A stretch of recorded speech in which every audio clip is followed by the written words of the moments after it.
Good afternoon, everybody. We're going to bring the June 6, 2019 Board of Adjustment meeting to order. Madam Secretary, would you please take roll? Clay Thomas, Here. Christina Hill. Here. Lee Lawrence. Brad Stanley, Here. Kim Toulouse. We have a quorum. Thank you, Madam Secretary. If we'll all stand for the Pledge of Allegiance. I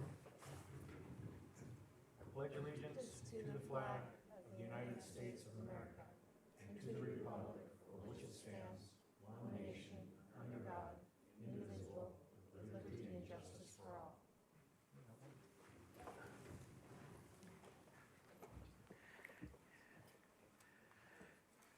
Mr. Large, could you please give the ethics law announcement? Thank you, Mr. Chairman. Board members are reminded that if with respect to any matter or any person coming before the board today, you have received a gift or loan, you have a pecuniary interest, you have a commitment in a private capacity, such as a family, employment, business, or similar relationship, or you provide a representation or counseling before an agency to a person or entity for compensation within the last year on a matter being considered, you must disclose that gift, loan, interest, commitment, or prior representation at the time the matter is being considered. And furthermore, abstain from deliberation or voting on the matter if it is clear that the gift, loan, interest, commitment, or prior representation would materially affect the independence of judgment of a reasonable person. Board members are also reminded that under the Board of Adjustment rules, if you had contact outside this meeting with any persons interested in a matter coming before the board today, you should disclose the nature of that contact at this meeting. Thank you. Mr. Lord, appeal procedure, please. All right, most decisions rendered by the Board of Adjustment are appealable to the Board of County Commissioners. If you disagree with the decision of the Board of Adjustment and you want to appeal its action, you may do so in writing within 10 calendar days from the date that the decision being appealed is signed by the Secretary of the Board of Adjustment and mailed to the original applicant in the proceeding being appealed in accordance with Washoe County Code. Please call planning staff immediately at 328-6100 for information on the appeal procedure and application fee. Thank you, sir. General public comment and discussion thereof. Any person is invited to speak on any items on and off the agenda during this period. Action may not be taken taken on any matter raised during the public comment period until the matter is specifically listed on the agenda as an agenda item. Madam Secretary, do we have anyone wishing to speak at this time? We have no request for public comment. Thank you very much. Next is possible action to approve the agenda. Do I have a motion? So moved. Mr. Stanley, second. Second. Oh, Ms. Hill, all in favor? I'm sorry, Mr. Chair. Go ahead. Was that for the agenda? This is for the agenda. Okay, I think, did you want to mention some of the changes that you were proposing? Is that at my purview, or does that have to be announced at this time? It should be announced at this time. Okay, then I'll do so. We have a large number of agenda items today, and we are going to be taking a couple of them out of order in order to consolidate and attempt to rapidly move through these. Our intent is to hear number 8L first, which is the Bell residence, followed by 8M, which is the Chagola residence. We'll then move through A, B, C, D, E, F, G, and G will be followed by 8K, which is the Avaya monopole. Those will be the changes. The rest will remain the same. That being said, again, I will accept the motion. Mr. Stanley, second. Ms. Hill, all in favor? Aye. Motion carries. Thank you. Possible action to approve the May 2nd, 2019 draft minutes. Is there any discussion on the minutes? No, I move to approve. Thank you, Ms. Hill. Second. Stanley, second. All in favor? Aye. Aye. Motion carries. Next item is the public hearing. The Board of Adjustment may take action to approve with or without conditions, modify and approve with or without conditions, or deny a request. The Board of Adjustment may also take action to continue an item for a future agenda. First item up on the agenda is number 8L, special use case number WSUP 190010. It's the Bell residence. First of all, are there any disclosures from board members? No. Thank you. Mr. Parker, podium is yours. And before we get started, just wanted to provide the board with some sad news. One of our up-and-coming rising stars, Mr. Parker, will be leaving us on the 21st of this month, so this will be his last Board of Adjustment meeting. So he's going off to bigger and better things. Hopefully, it's nothing we did. I've only met you twice, so. Jacob Parker, planner with Washoe County Planning.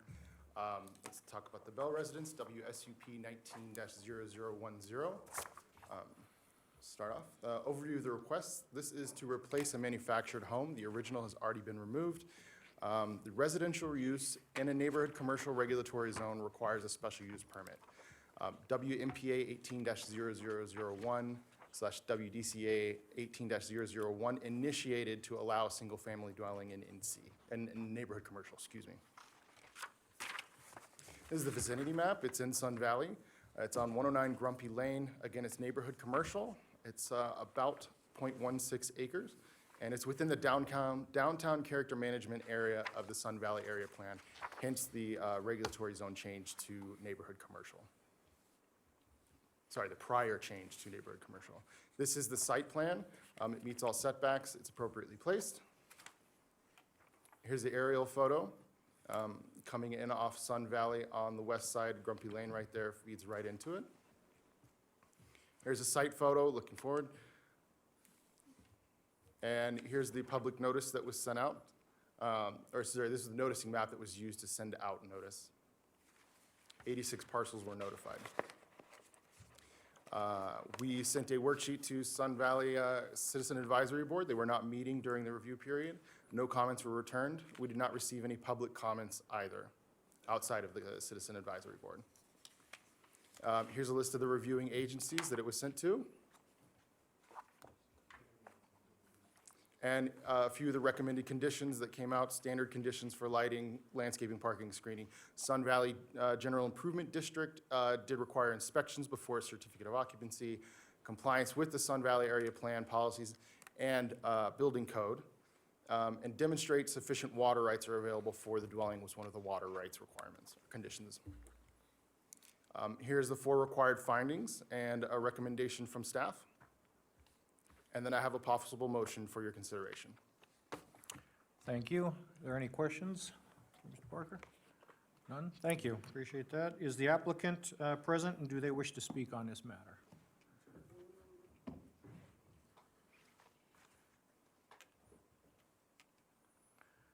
Please just state your name and your address for us. Yeah, Ron Bell, 109 Grumpy, the applicant. So firstly, I'd like to thank staff. I mean, everybody's hands have been tied over this numerous years, and as most of you know, I kind of took this project on by myself, not just behalf of myself, but most of Sun Valley. And so, yeah, I mean, it's just, as he said, I simply want to take which I did, take an old manufactured home off and put a new one on, and here I am 11 meetings later, many, many years and a lot of money. And again, I thank you, staff, with all the help, and I, of course, wish for your blessing. Thank you. Thank you. Any questions? Any questions? Yes. None? Thank you, sir. I appreciate that. Madam Secretary, is there anyone from the audience who wishes to speak on this? We have no requests. Thank you kindly. We'll bring this back to the board for discussion. Any discussion? I'll entertain a motion. I'll make a motion. Ms. Hill, I move that, giving reasoned consideration to the information contained on the staff report and the information received during the public hearing, the Washoe County Board of Adjustments approve with conditions special use permit case number WSUP 19-0010 for Ron Bell, having made all 5 findings in accordance with Washoe County Code Section 110.810.30, including consistency, improvement, site suitability, issuance not detrimental, and effect on a military installation. thank you. Second? Second. Mr. Stanley, all in favor? Aye. Aye. Motion carries unanimously. Good luck, Mr. Bell. Next item on the agenda is 8M, special use permit case number, WSUP 19-0011, Jagola Residence. Mr. Parker, I believe you're up again. Back up, you're right. So again, Jacob Parker, planner for Washoe County. special use permit WSUP 19-0011 before us. This is the Chigola residence. Very similar conditions to the previous one. We'll dive right in. This is for the placement. This is not a replacement, this is a new placement. Again, same issues, neighborhood commercial zone. Special use permit is required for residential uses there. Same case brought about the ability to apply for a special use permit for a single-family dwelling in neighborhood commercial. This address is 5134 Sun Valley Boulevard. It's about 0.18 acres, and again, it's within the downtown character management area of the Sun Valley area plan. Here is the site plan. Again, meets setbacks, looks good. Here's the aerial photo. And this is a site photo looking on. The public notice was, again, 77 parcels were notified. Sun Valley Citizen Advisory Board did not meet, sent a worksheet, no comments returned, no public comments were provided, returned separately. Again, the reviewing agencies. Similar recommended conditions. The only additional one was the easements on the property were needed to be observed. That was from engineering. They had a few odd easements on the property.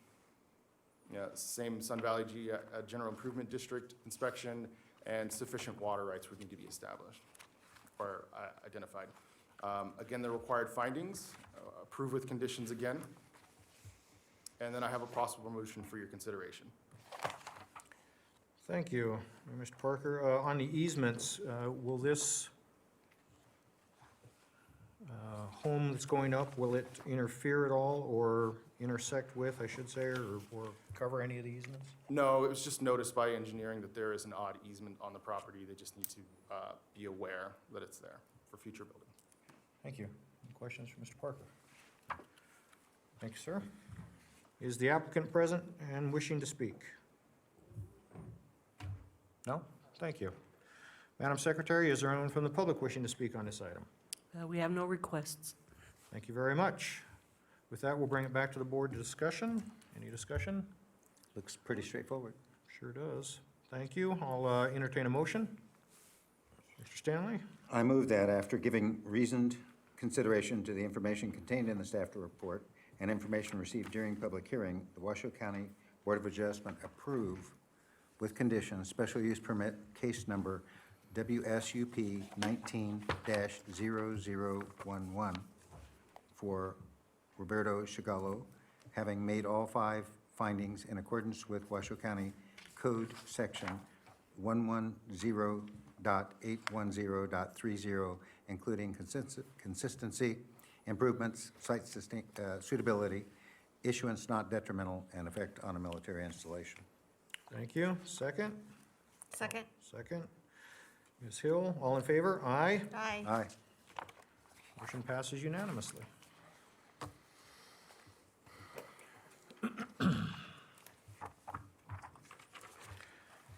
Next agenda item is amendment on conditions / administrative permit case number WAC 19-0003, Lodge Coffee and Wine for administrative permit case number WADMIN 18-0009. I believe Ms. Mullins is up. Thank you, Mr. Chair. Good afternoon, members of the board. I'm Kelly Mullins, Senior Planner with Washoe County. And if you'll remember this request, this amendment of conditions request was initially before you the last month on the beginning of May, and the applicant had requested at that time to defer the request for 1 month. That initial request was seeking to allow for outdoor live music. The applicant since met with neighboring property owners, and they did retract that request for outdoor music. So this particular piece of what you're looking at today for the project is limited solely to expanding the hours of operation from what were originally approved back in August of last year. The vicinity map is up on the screen. This property is located on Mount Rose Highway. It's about a half-mile south of its intersection with Timberline Drive. If you're not familiar with the property, it was previously known as the Lodge at Galena. It is zoned neighborhood commercial, just under 1 acre in size. And for the original permit that came before you back in August of last year, if you'll remember, that was specifically seeking to allow for a specialty retail store use type on the property. That would be Snow Wind Sports. The other adjoining request for that was to allow for on-premises liquor sales for the Lodge Coffee and Wine. And the request today is limited only to expanding the operating hours for Lodge Coffee and Wine. This would not affect Snow Wind Sports. Again, that previous request that you would have seen last month that was retracted was for outdoor live music. They will still be providing music inside of the facility, of course, and that's not expected to require any kind of change to conditions, as music is an expected, anticipated part of a bar and coffee operation. So the original permit from last August, the conditions of approval had limited those hours of operation to Monday through Friday, 7 to 7, on the weekends, Saturday and Sunday from 7 a.m. to 8 p.m. The current request before you today is to extend the hours, extend just the closing hours during the summer months, June through October.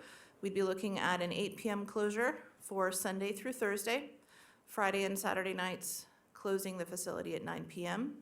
For the winter months, November through May, Sunday through Thursday, the applicant is proposing to continue to remain closing at 7 p.m. with Friday and Saturday closing at 8 p.m. So for most of those days, we're looking at just a 1-hour pushback. Site plan for the property. This is in the existing building on site on the western portion along the left side of the graphic. Aerial photo of the existing property. And this is the current facility as it stands today. The Lodge Coffee and Wine is kind of on the right side of the screen, and their patio area is shown in the photo here. This did go to the Citizen Advisory Board, South Truckee Meadows, Washoe Valley Citizen Advisory Board 2 times. First time back in April was when they were considering having live music outside. And then again, the county did reschedule the Citizen Advisory Board a little bit earlier so that it could be heard specifically for the request and the change of hours. That was held last Thursday. There was not a quorum of CAB members during that meeting. However, there was discussion among all the folks who were present, and one of the requests from a member of the public was to require that the parking lot lighting be turned off 1 hour after closing. The applicant did agree to that request. The Citizen Advisory Board members who were there also recommended that they thought that that would be an acceptable idea. And therefore, we have recommended an additional condition of approval that was included with the addendum that you received, essentially memorializing that request that the parking lot lighting would be turned off within an hour of closing. That would not affect the security lighting that's on the building itself.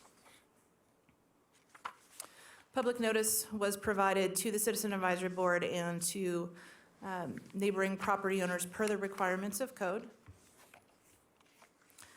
Staff does believe that the required findings that were met for the original administrative permit back in August of last year still can be met with the requested changes.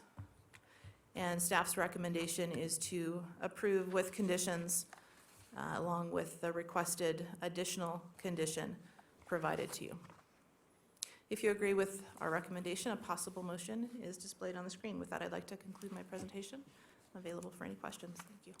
Thank you. Any questions? Mr. Stanley?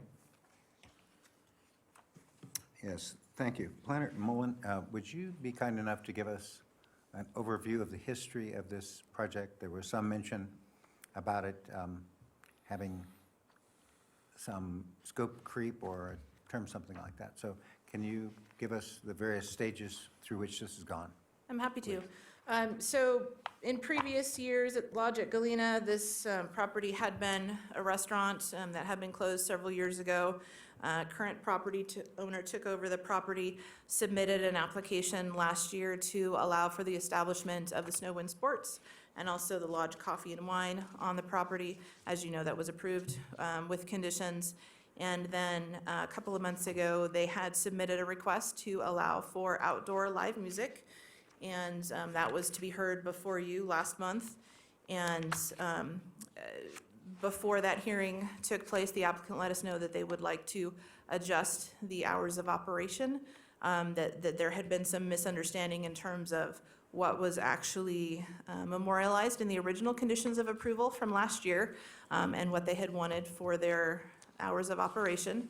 And then so they went back and then provided us, following that May meeting, provided us with an updated set of hours that they would like to be able to operate in. And then the applicant had also met with some of the neighboring property owners. They had expressed concern about the offering of live music outdoors. And after considering that with his business partners, my understanding is the applicant decided to eliminate that request for outdoor live music. And that's why the only thing that we're looking at right now is the change to operating hours. All right, thank you. Thank you. Any other questions? No. Thank you, Ms. Mullins. Is the applicant present and wish to speak on this matter?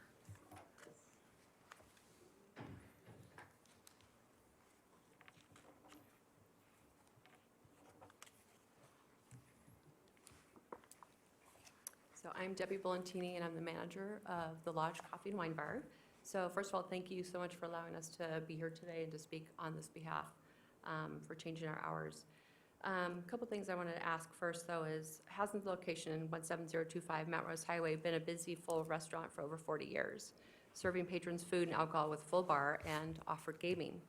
Hadn't the building also stood vacant, decaying and falling apart for about 5 years until Mr. Burkhart purchased it, completely gutting the entire building and bringing it all up to code and even replacing the roof, bringing life back with great style and integrity and helping to beautify the corridor?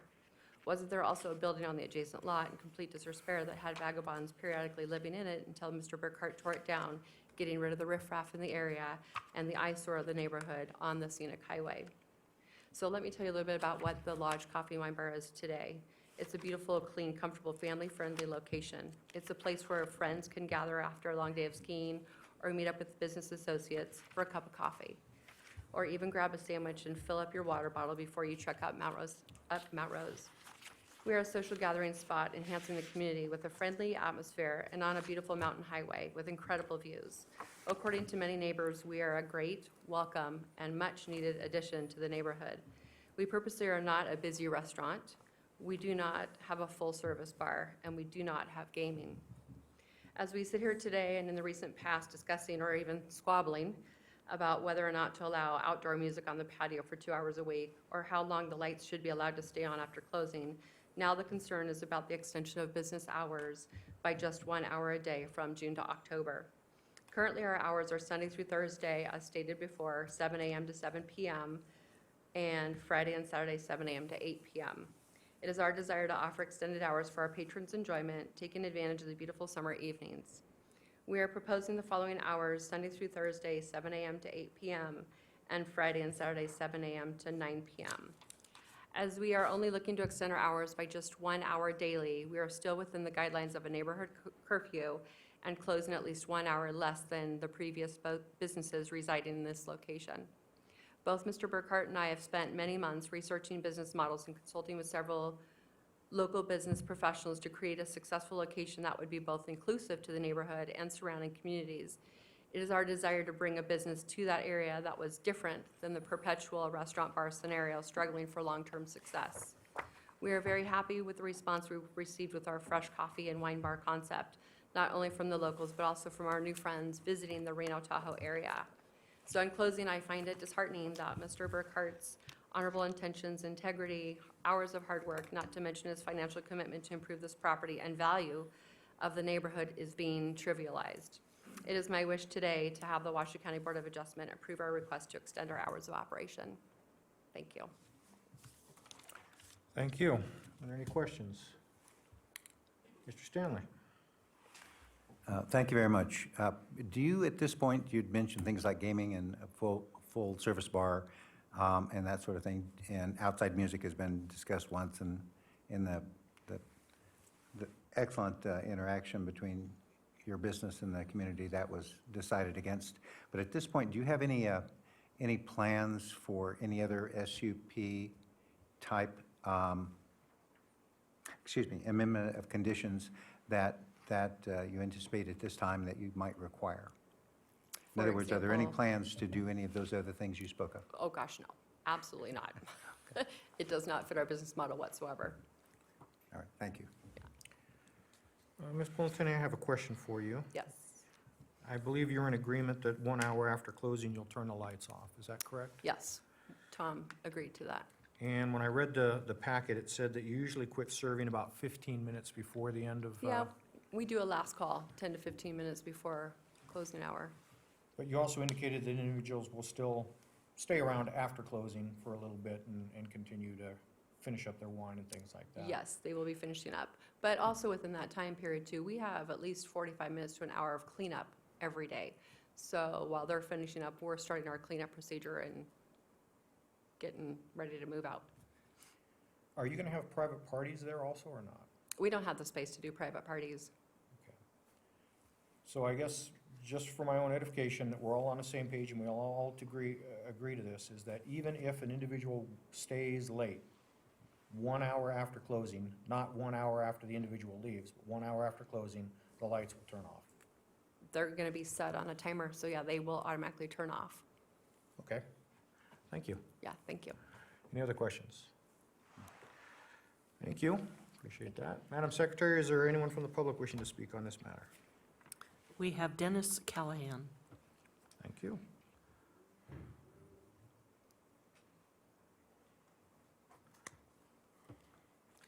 Good afternoon. My name is Dennis Callahan. I live at 16920 Mount Rose Highway, which is across the highway and down a little bit from this business.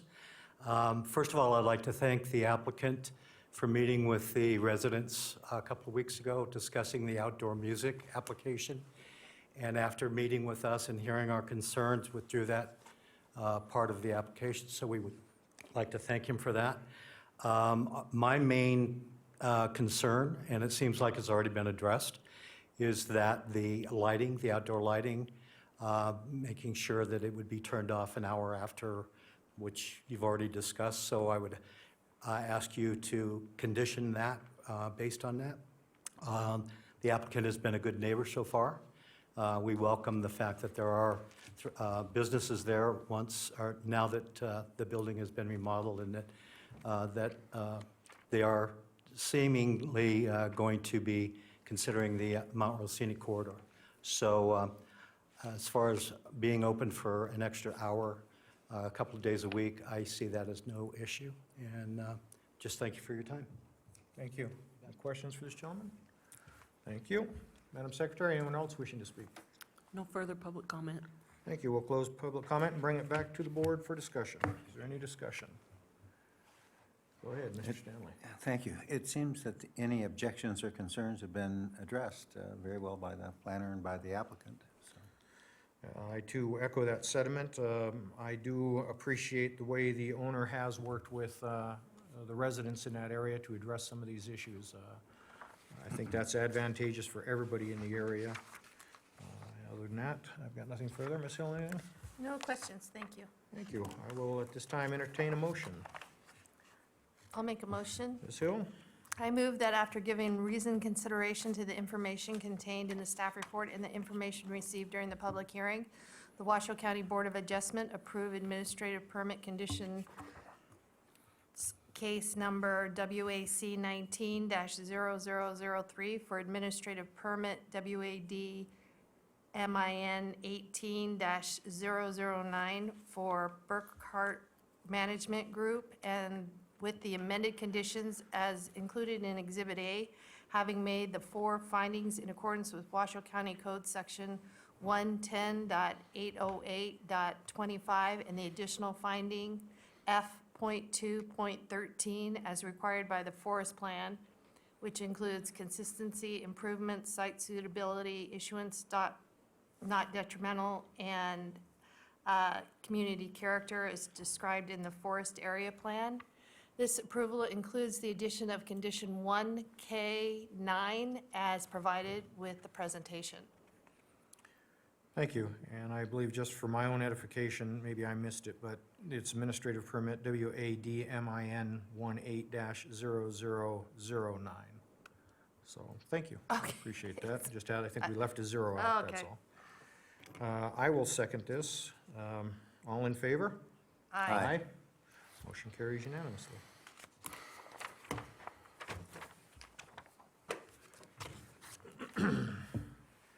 Next agenda item is 8B, special use permit case number WSUP 19-0009, which is TMWA. Ms. Mullen, you are up. Thank you, Mr. Chair. And good afternoon, Kelly Mullen, Senior Planner with Washoe County. And the applicant for this project, Truckee Meadows Water Authority. This project site is located at 10150 Trail Drive. That is just off of Virginia Street at its intersection with Common Road. If you're not familiar with that particular area, it is located immediately east of the Sierra Safari Zoo. The property is zoned high-density rural and is a little over 1.5 acres in size. Truckee Meadows Water Authority is seeking to establish a booster pump station, and that would include a backup generator and transformer. The structure that the pump station will be housed in is a little over 2,300 square feet in size.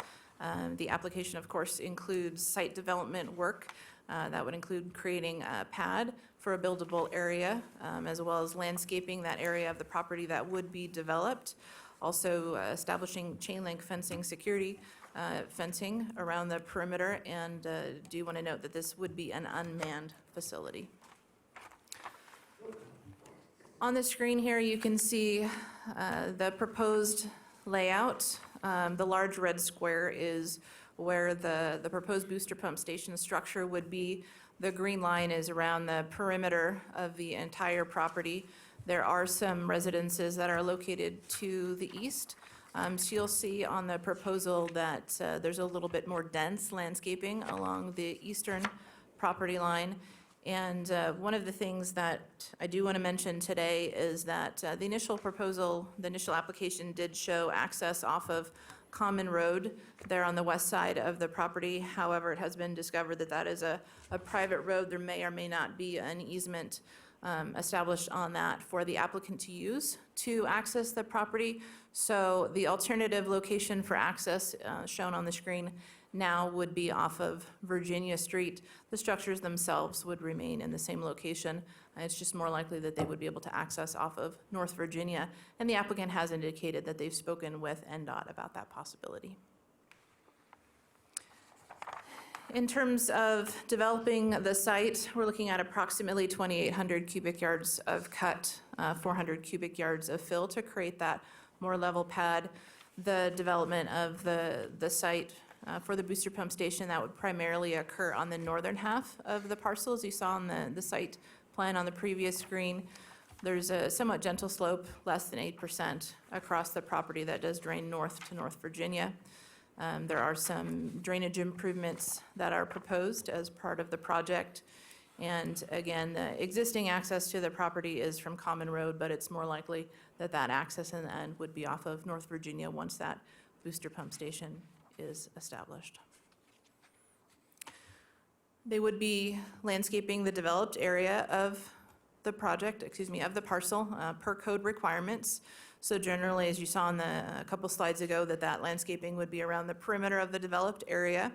Again, denser trees to help provide additional buffering to that residential use to the east. There would also be some slats added to the chain link along the eastern property line. And I do want to note that in the design of the structure, they are trying to mimic a residential appearance. So that would be a neutral color, and it would have a stucco exterior. This is an aerial photo of the site. You can see North Virginia on that northern end, and right above that, of course, is Highway 395. Sierra Safari Zoo on the left side of the screen, residences to the south and the east.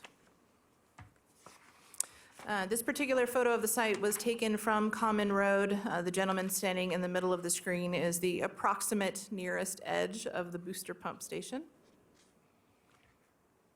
And this was heard by the North Valley Citizen Advisory Board on May 13th.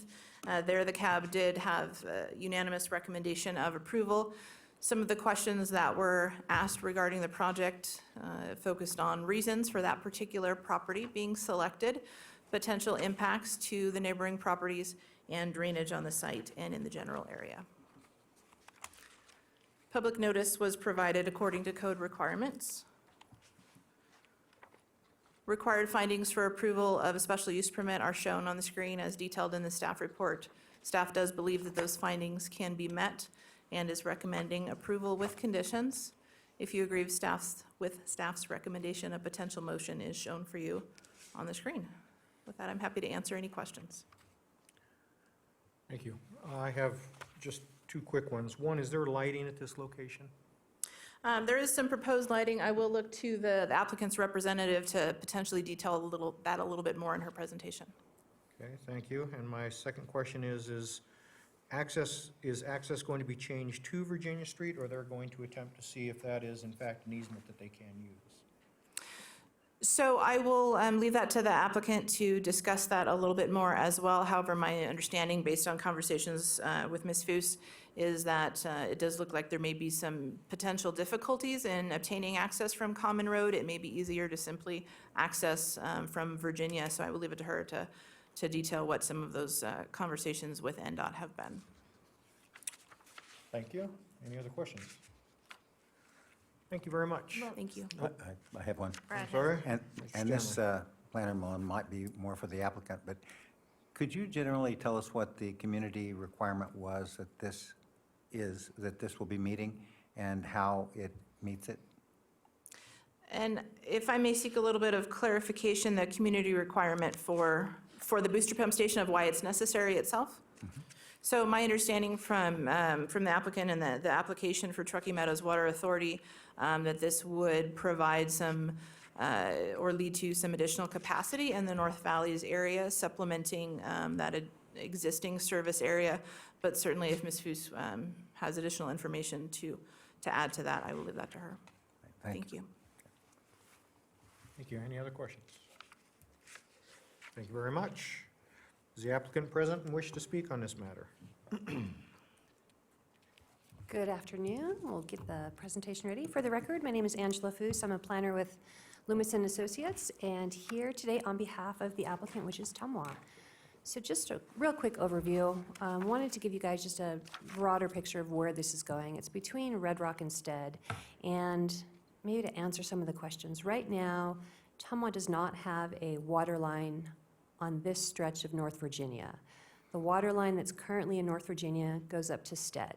So they are going to be putting in a new water line that will extend water service further to the North Valley. So as a result of putting in that additional water line, they need this Tumwa booster pump station to actually provide the water service. Some of the things that we looked at. So when this site in particular was selected, it was selected based on the needs of the elevation and the geographic location. Again, we have a water line that's going in North Virginia, so there's infrastructure needs associated with that. So this site fit that need. It's an 1.5 acres, and we don't need the whole 1.5 acres. So as we were looking at where to put the building, we looked at what was around it. And we have the zoo to the west, and then we have private property, 2 houses to the east, and private property houses to the south. And then, of course, North Virginia is to the north. So we thought it probably made the most sense to move the building furthest away from any of the houses to the south. And because of access, it made sense to put it closest to Virginia Street. So we moved it to the very northern portion, and the idea is that we'd be able to leave the southern portion of this parcel undeveloped, and so it will stay in its natural, just vegetated state. When we initially submitted this application, we had intended to use Common Road to get access to the property. When we went to the cab, actually one of the neighbors brought up that Common Road and Trail Drive are privately owned, so they are not county roads. So that kind of sent us down a different path. And we have met with the property owner of Common Road. We've also met with NDOT, who has control over North Virginia Street. So we're working with both parties, and we'll determine what is the best course of action, where to put access. And working with the property owner from Common Road, they've been great to work with and favorable. And working with NDOT, they've also been supportive. So most likely, the access will come off North Virginia Street, and it will be more of a driveway. So it's not a road, so we're not impacting a private property. It's, I would say, probably cleaner just to go that route. And then again, all of the landscaped area around it meets code. The one area that we did want to emphasize is on the east side. So because we are adjacent to residential, we're putting additional trees and shrubs in that area just to help buffer. It's an existing vacant site, so that's what the neighbors are used to seeing, and we're trying to make it look like a residential structure and feel like a house as much as possible. The building, there's nothing really, I would say, utilitarian about it because it's stucco, it's neutral color, so if you were just driving by, you would think it's probably more of a house structure rather than some industrial type looking building. And it's not a large structure, it fits in with the size and character of the neighborhood. So again, I think from a negative impacts perspective, it's going to be very minimal. Very little traffic. We'll have probably one vehicle per week coming to the site just to maintain the infrastructure inside.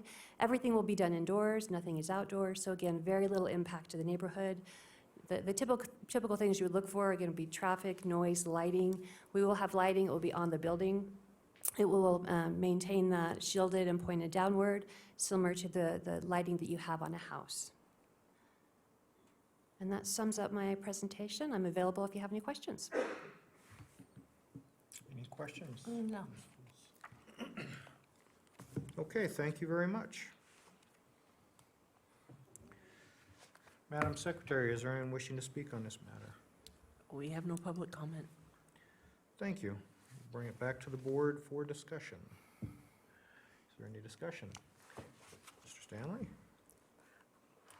Go ahead, No, Brad. go ahead, please. Okay. Well, Ms. Hill. it sounds like a necessary project, and it's well-designed, and, I trust Loomis and Associates, it's a reputable firm, so I think it would be a worthwhile project. I agree, and I would be willing to make a motion. Okay, just one second. I too agree. I think it's probably anticipation of the expansion of developments into the northern valleys, and of course, you're gonna need water to do that. If not, it dries up. As a side note, I just find this interesting. I don't expect anyone to answer it, but with the zoo right next door, I wonder if that will cause any type of issues with the animals, whether it's vibration or noise or something like that, but that is not to be addressed here, but just something to think about. So with that, I will entertain a motion. Mr. Stanley?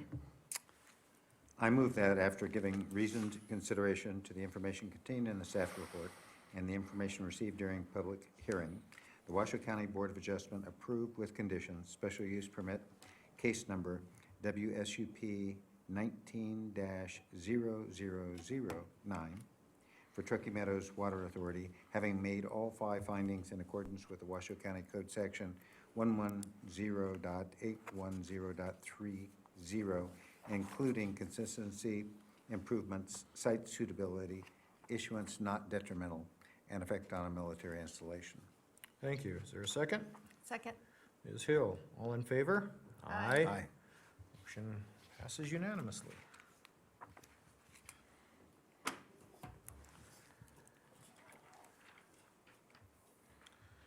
Next item on the agenda is the administrative permit case number WADMIN 19-0010, Community Pancake Breakfast. Ms. Olander.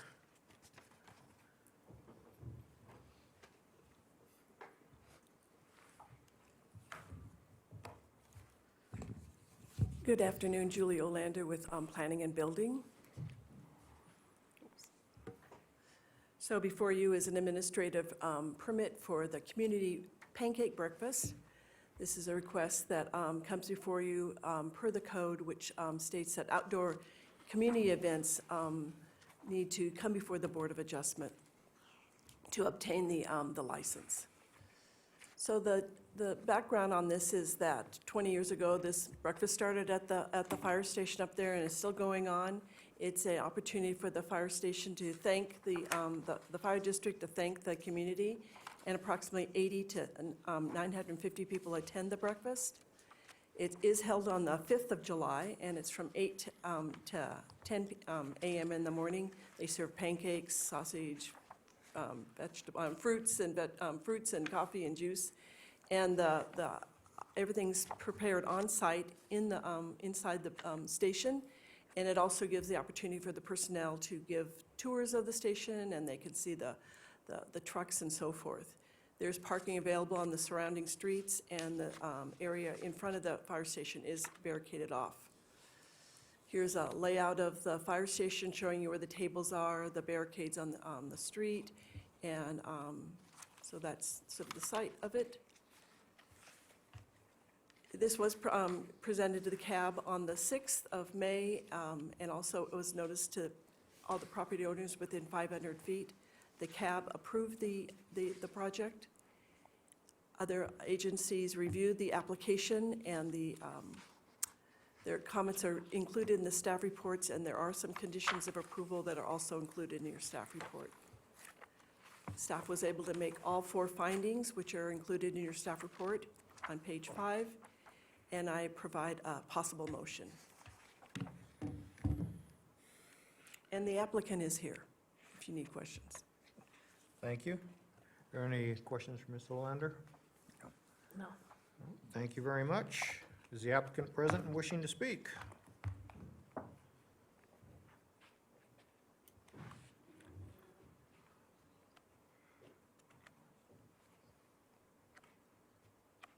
Good afternoon, Mark Regan with North Lake Tahoe Fire Protection District. I'd like to thank, working with the staff was real easy this year, just like it has been in the last couple of years. Working with the sheriff on the closing the roads, and also working with Washoe County roads, getting the barricades to help secure the area. This is a great event for the community. With the changing of when the 4th is, it's always changing from what day it is, so we're going to do it on a Saturday after the 4th, so we're hoping we still get a good crowd. But it's a great opportunity to get our safety messages out to the community, bring other neighboring agencies in, and have face-to-face time with the community and stuff. So I hope you guys approve it, and look forward for hopefully you guys come up and have some pancakes. One quick question. Have you ever tracked the actual number of people that attended, or are they just estimates? No, we do track them every year. So you actually have a hard count as to how many? Yes, we do. We track them by every single plate we hand out. And so we track it every year so we can base on how much food we can order, or should be ordering and stuff. And obviously, with it being after the 4th, we're assuming the numbers are going to be lower. And also all the other events that used to be prior to it. There used to be a parade prior to the pancake breakfast. So the crowds we used to have numbers in around 1,200 was the highest we've had in years. But since the parade is no longer, and also with it being after the 4th, the numbers are usually lower. Excellent. Good turnout. Yes, it is. Any other questions? Thank you. I think. Thank you. Madam Secretary, in wishing to speak on this item? We have no public comment. Thank you very much. We'll bring it back to the board. Any discussion? Well, it's been a fabulous event for the last 20 years, so might as well keep doing it. Excellent. I will entertain a motion. I'll make a motion. Ms. Hill. I move that after giving reasoned consideration to the information contained in the staff report and the information received during the public hearing, the Board of Adjustment approve administrative case number WAD MIN 19-0010 for the North Lake Tahoe Fire Protection District and an outdoor community event business license application and associated license conditions for the community pancake breakfast, having made the 4 findings in accordance with Washoe County Development Code Section 110.808.25. I further move that to authorize the Director of Planning and Building Division to issue the business license when all pre-event conditions have been satisfied. Thank you. I will second that motion. All in favor? Aye. Aye. Motion carries unanimously.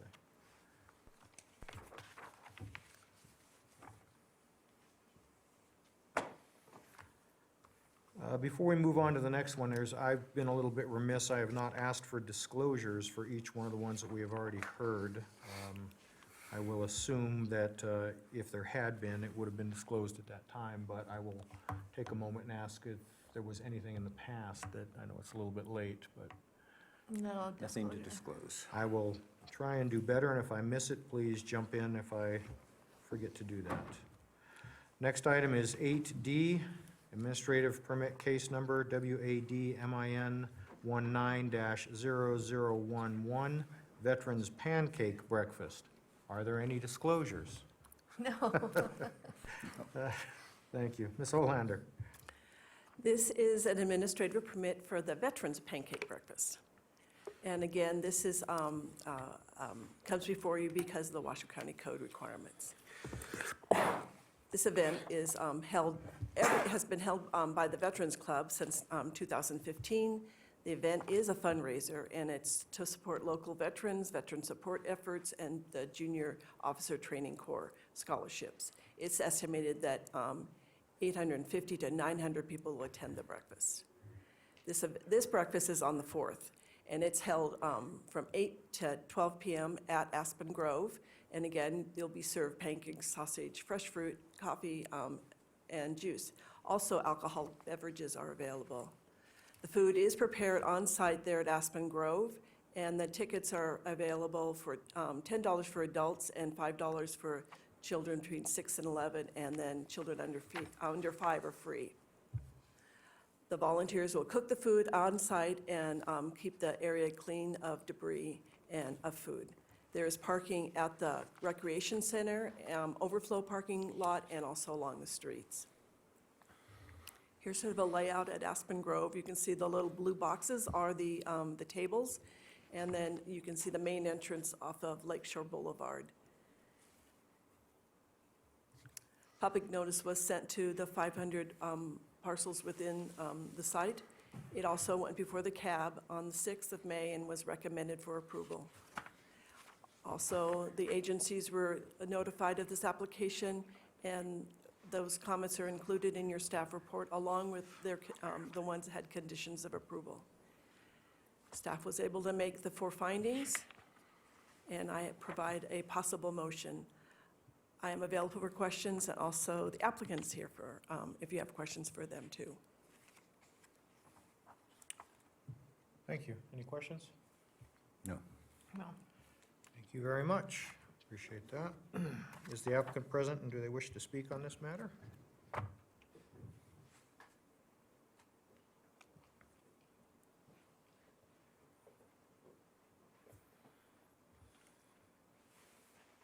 Sheila Leon representing IVGID, and Andrew Winquist is here as well, representing IVGID. And if you have any questions, I'm here for you. Excellent. I do have a question.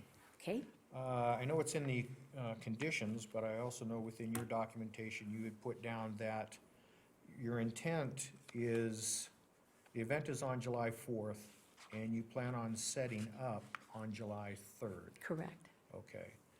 And at this same location on July 3rd is the Beer and Brats. Yes. Over there. And they don't close until 9 p.m. 7 p.m., 4 to 7. And then the veterans come in. We've created a smooth transition over the years so that both events can coexist in this one property. We move out, they move in. We share tables. We share as many resources as possible to make it an easy transition. So one group is not actually tearing everything down and you come in No. and putting everything up. So the infrastructure will more or less be in place, and it's just kind of a move out and move in type of Yes. operation. All right, okay. And I'll ask you the same question as I asked the last applicant. Do you track the number of people that are attending? Yes, we do. And how do you do that? They sell tickets. And so this number that you've given us about the estimate is a pretty good hard count of what you would Yes, it expect? is. Thank you. Thank you. Any other questions? No. Nope. Excellent. Thank you. Madam Secretary, is there anyone from the public wishing to speak on this item? We have no public comment. Thank you very much. We'll close the public comment, bring it back to the board for discussion. Any discussion? Nope.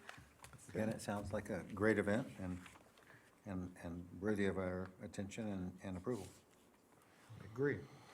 I will entertain a motion. I'll make a motion. Ms. Hill, I move that after giving reasoned consideration to the information contained in the staff report and the information received during the public hearing, the Board of Adjustment approved the administrative permit case number WADMIN 19-0011 for Incline Village Crystal Bay Veterans Club and an outdoor community event business license, application and associated license conditions for the Incline Village Crystal Bay Veterans Pancake Breakfast, having made all 5 findings in accordance with Washoe County Development Code Section 110.808.25.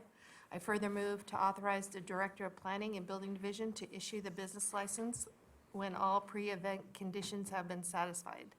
thank you. Is there a second? Second. Mr. Stanley, all in favor? Aye. Motion carries unanimously.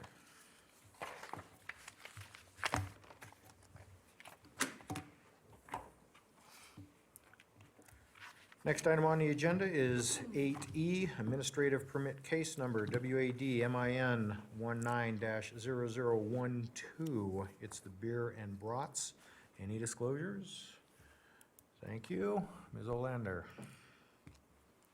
So before you is administrative review for beer and brats. This is an event that is brought before you because of the Washoe County Code, and the event occurs on July 3rd. This event has been held by the Incline Tahoe Foundation since 2014. It is also a fundraiser to help the Incline and Crystal Bay community parks and recreation facilities. They are estimating approximately 450 to 500 people to attend the event. The event, like I said, is on the 3rd of July from 4 to 7 p.m. And beer and brats and buns are sold, and potato salad, sauerkraut, and soft pretzels. The food is prepared on-site, and they use the grills that are there at Aspen Grove. Selected breweries are there to showcase their beers, and root beer and Tahoe Tap will also be served. The tickets are available at various locations and also at the event, $45 and $20 for, and then children under 3 are free. Volunteers are also there to help clean up the area and serve the food. Parking is available at the Recreation Center and the overflow parking lot and also on the street. Here's how it's laid out. You can see Lake Shore. It's a little bit different than the pancake breakfast. The little blue spot checks are where the brewery stations are.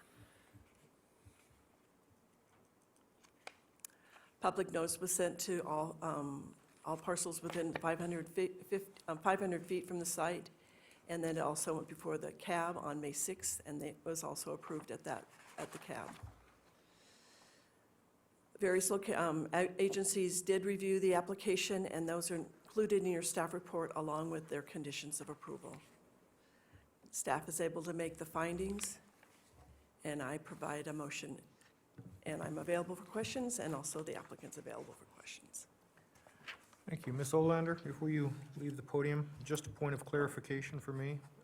On the first page under case description, it says that the hours are between 4 p.m. and 8 p.m.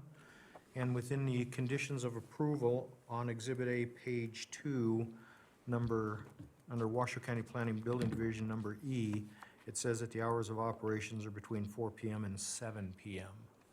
Can you just clarify whether, does it end at 7 or does it end at 8?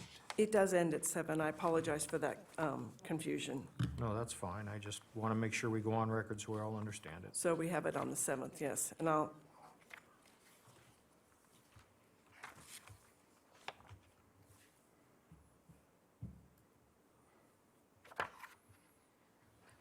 yeah, so the conditions of approval are correct, yes, okay. Okay, great. I Thank you very much. apologize for that Oh, no, error. no problem at all.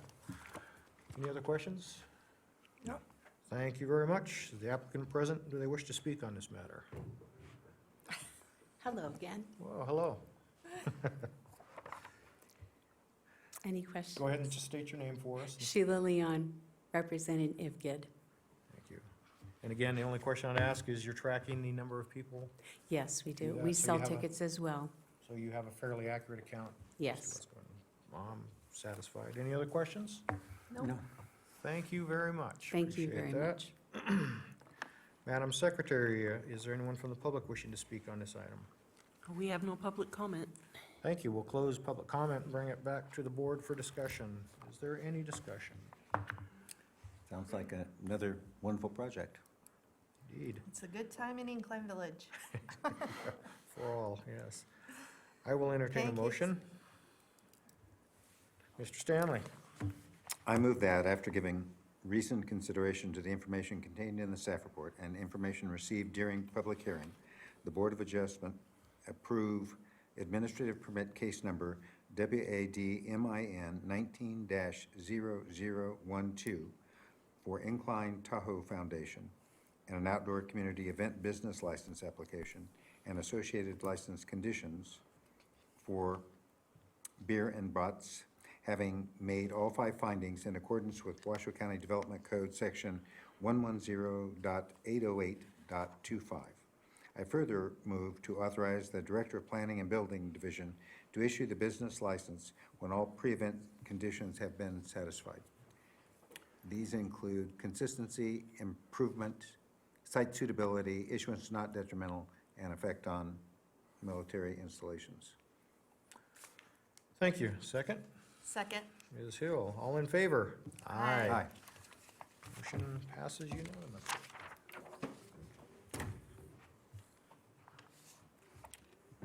Next item is item 8F, administrative permit case number WAD-MIN 19-0008, the Maze Building.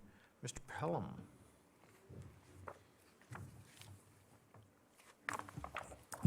Mr. Chairman, do you want to ask for any disclosures? Are there any disclosures? Thank you, No. Mr. Large, I do appreciate that. Thank you. Thanks for keeping us honest. So, Mr. Pell. Good afternoon, Mr. Chairman. For the record, Roger Pelham with Washoe County Planning. This is an administrative permit for Carlson and Associates, the Maze Building. This is located in the Incline Village area, and this is a request to allow a conversion of a portion of the first floor of the building from commercial offices to residential apartments. About 600 square feet will remain commercial office. You may remember this project. It was previously approved in February of 2017. However, that approval expired before building permits had been issued, had been applied for and issued. Generally speaking, our discretionary actions have about a 2-year time frame for the building permits to be issued. The recommendation today is essentially a carbon copy of that 2017 approval. This is the vicinity map, again showing here on Maze with the call out there. This is the site plan showing the building there, the footprint in the middle. Just to the left of it in gray there, you see a 3-car garage that will also be constructed. There are also enclosed parking in the bottom floor of the building. There will be 1 enclosed parking space for each apartment as proposed. Here you can also see the proposed landscaping. And one thing I would note that on the bottom left of the site plan there, you see the fire route there. There is not landscaping proposed right in that one area. It's just too narrow. That modification of the landscaping was approved by means of a director's modification of standards. That falls under the purview of the director. And this approval, again, is based upon that, and that approval remains in effect even though the administrative permit itself has expired. The zoning there is MDU, medium density urban. 11 dwelling units may be allowed on the parcel of land, 10 are proposed. The exterior will not be modified. This is surrounded by other residential uses, and current code, again, will be met in all circumstances with a slight modification to the landscaping. This was noticed in accordance with Washoe County Development Code requirements. About 108 parcels were noticed there, and see those in blue. Again, standard conditions of approval, similar to those from 2 years ago, have been provided. We have conditioned that plans must be submitted within 1 year and issued within 2 years. And that's really the same as it was before. We've just made it a little bit more clear this time. I believe that all of the findings can be made. Those are included with staff comments in your staff report. And with that, I am recommending approval, subject to the conditions as provided with the staff report. And the possible motion is there for your consideration. I am available to address any questions that you might have. Thank you, Mr. Pelham. I actually do have one quick question for you. In the body of the report, under project evaluation on page 6. Let you get there.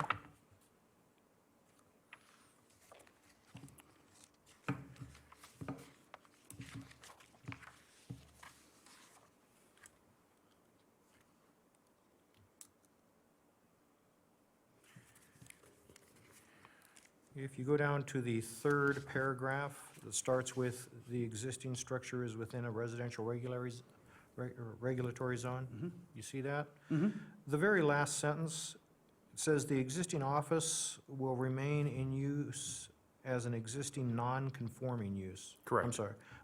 Can you just clarify that for me? What? Certainly. Generally speaking, today, under current medium-density urban zoning, commercial offices are not a use that would typically be allowed. This is one, and it can remain. And there will be, again, about 600 square feet of office on the first floor that is going to remain as a commercial office. Today, under the MDU zone, again, that's a relatively, for our jurisdiction, pretty high-intensity residential use. Again, those offices generally wouldn't be allowed. Okay, thank you for clarifying that. I appreciate it. Any questions for Mr. Pelham? Mr. Stanley? I have, thank you, Roger. I have 2 questions, I think. You mentioned the high density. MDU is how many units per acre? Is it measured that way? It is measured that way. Because I noticed this. Medium-density urban, I'm actually looking over at the planning manager here for just a moment, if he would. We have very little medium-density urban in Washoe County. I want to say it's about 20 to the acre, but can you look at that real quick? The math looks like 20, but given what you've said here, but. Well, it's Most of half the an others I acre. could tell you off the top of my head, that one I can't. It's half an acre and allows 11. 11, so about 20. So, yeah. Yeah.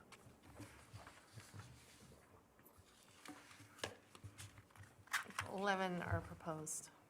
11 are allowed. Yeah, with project evaluation, you listed the parcel is 0.54 acres in size, and medium density urban regulatory zone allows for 21 dwellings to an acre. Exactly.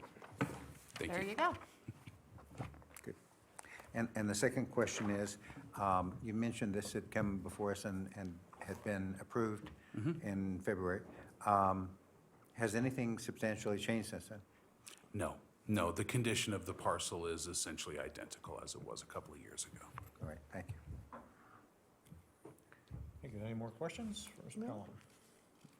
Thank you, Mr. Pelham. Thank you. With that, Madam Secretary, is the applicant present, and do they wish to speak on this matter? I'll take that as a no. And with that, Madam Secretary, is There. somebody wish to speak? No? You don't have to, but if you want to, you can come to the podium. I'm sorry, I just had some hearing. I'm Doug Grant. You want me to speak now? It's up to you. If you wish to come to the podium and speak on this project, you may do so.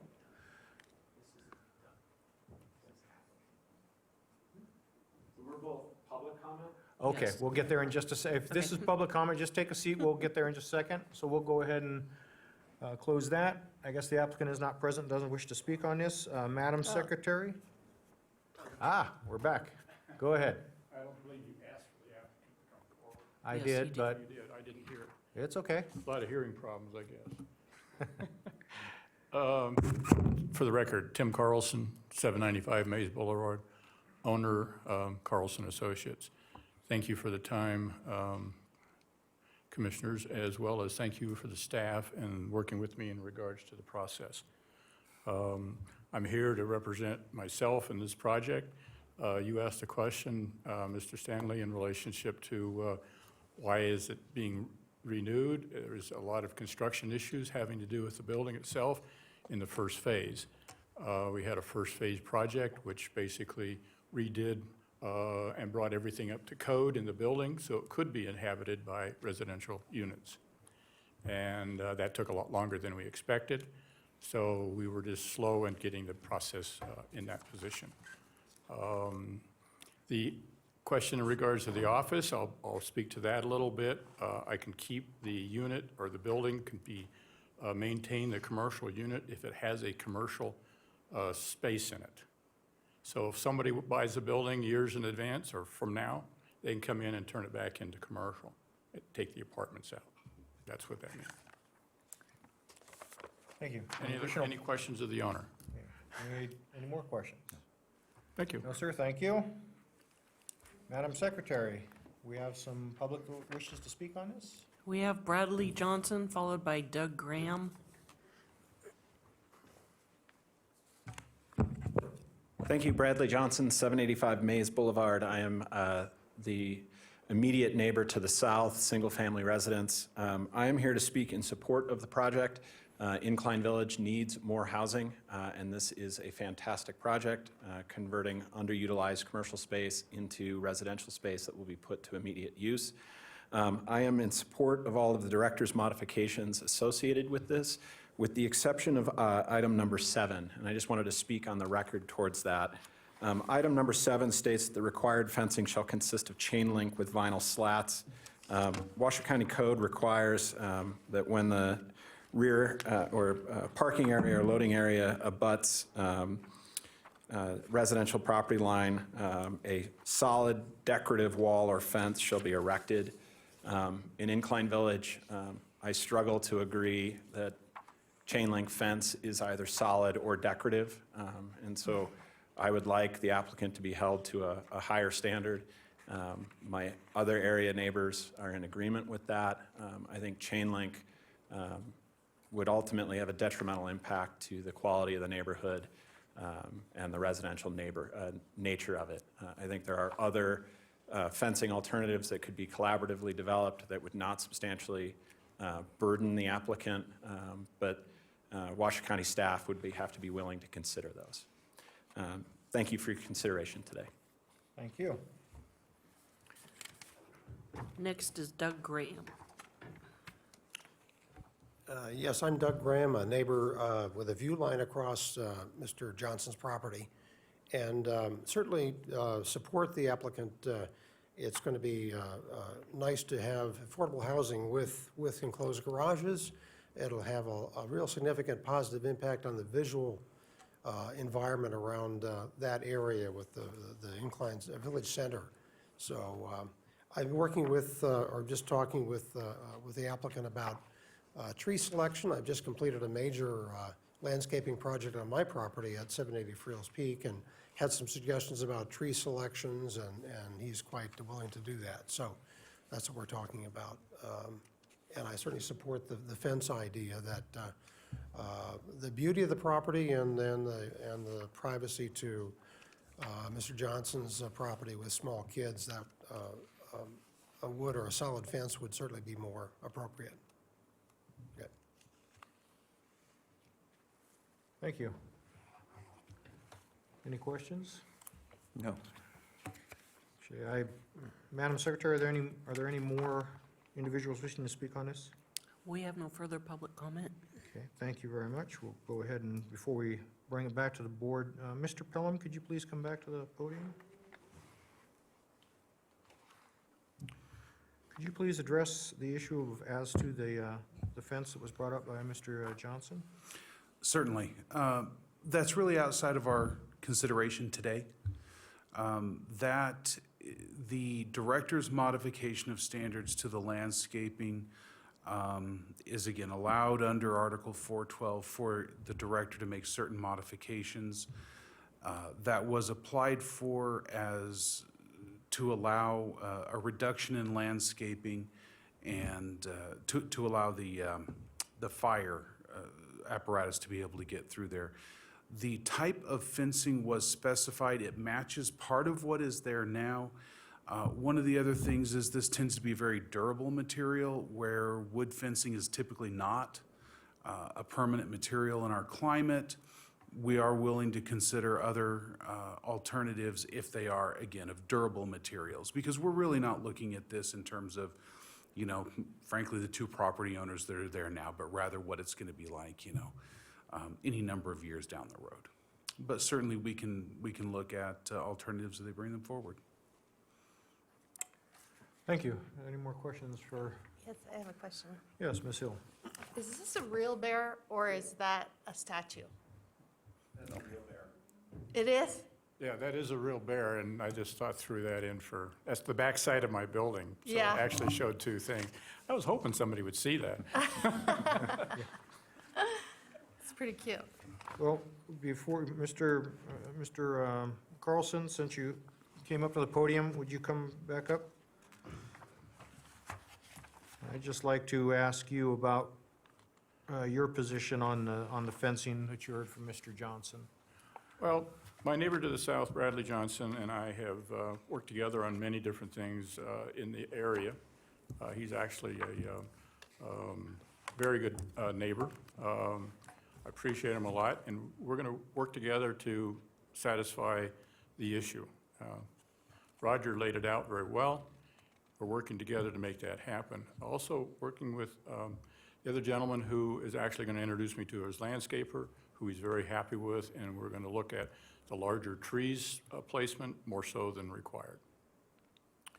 So, Thank you very much. Appreciate it. does that answers your question? Yes, it does. Thank you.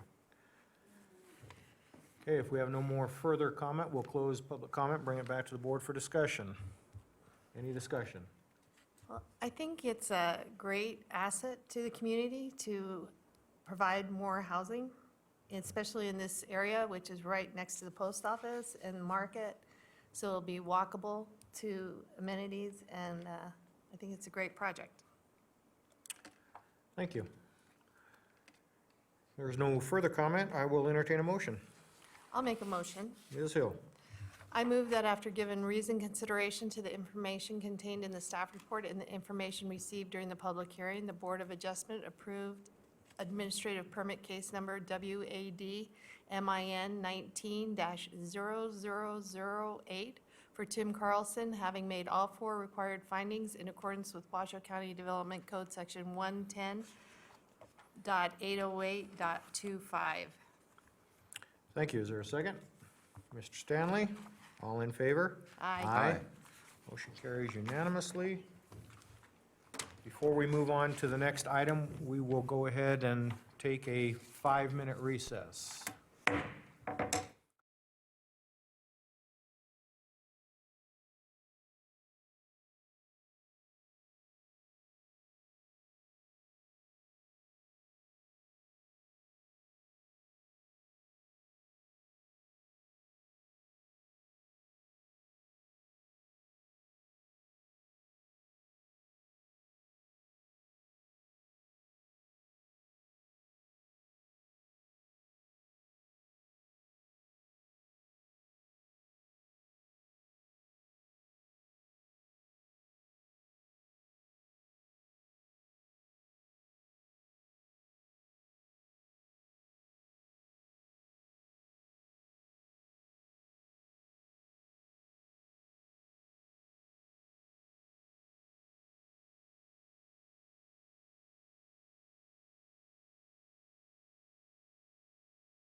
you know, No. but I support our fire department. Yes, absolutely. And it's a big thing for kids, you know. Oh, sure, get to Yeah. climb all over the Okay, who we waiting? equipment. We've got Trevor, right?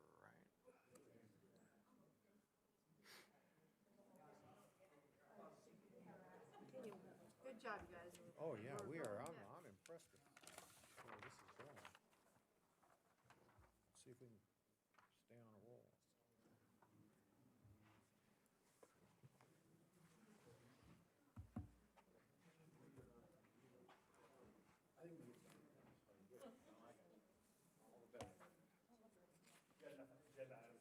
I know, we're gonna, I saw him go upstairs to the office. he'll be back, right?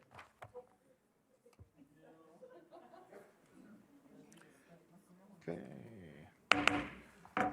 Okay, this meeting is back in session. Next item on the agenda, special use permit case number WSUP 19-0004, Fox Monopole. Mr. Pelham. Good afternoon again, Mr. Chair. Again, Roger Pelham with Washoe County Planning.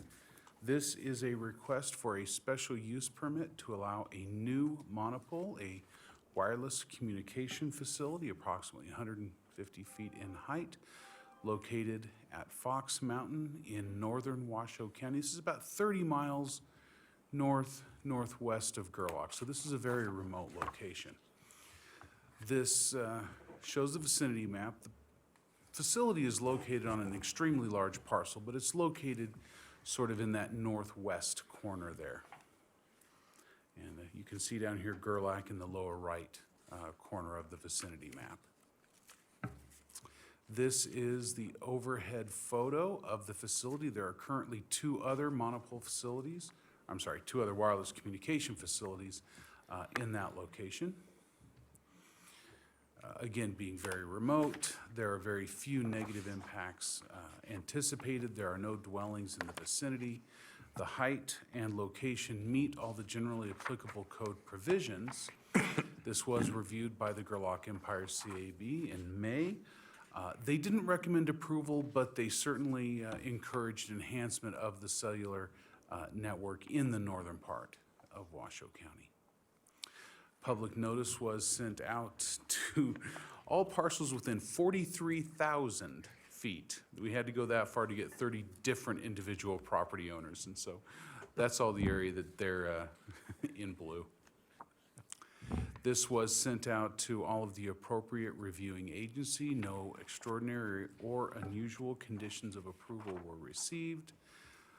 Comments on each of the required findings of fact are included with your staff report.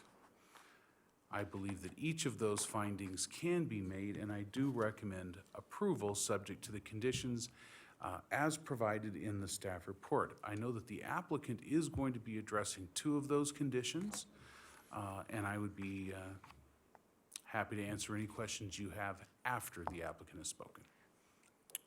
Thank you. Are there any questions for Mr. Pelham? Thank you, sir. Thank you. Would the applicant like to speak on this matter?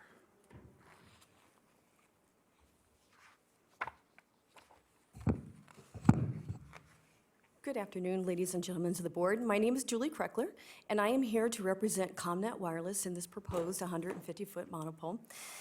As you may have read in the staff report, this pole is to support the FirstNet nationwide responders system, as well as provide coverage for LTE and data service for the surrounding area.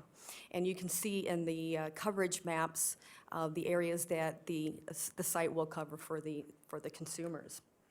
I do want to address two items, and I didn't know if you had a overhead that you look at, or do I just need to reference them? Oh, right here, okay.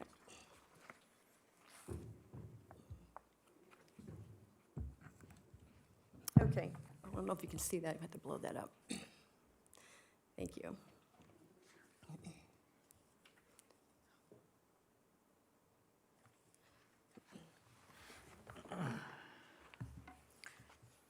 So on the staff report, on the conditions of approval, page 2 of 3, the item that I would like to address is condition 1D, which is the revegetation plans.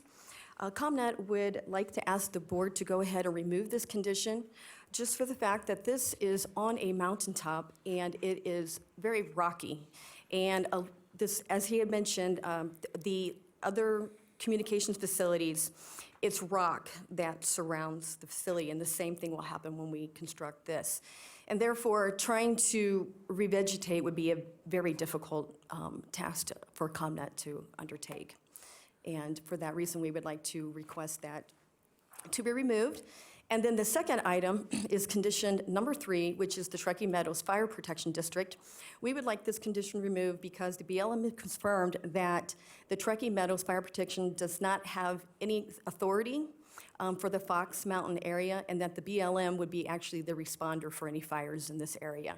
So as you may have read on the staff report, this property is on federal lands. It's the Bureau of Land Management. So they do have authority over certain aspects, most aspects of all the conditions.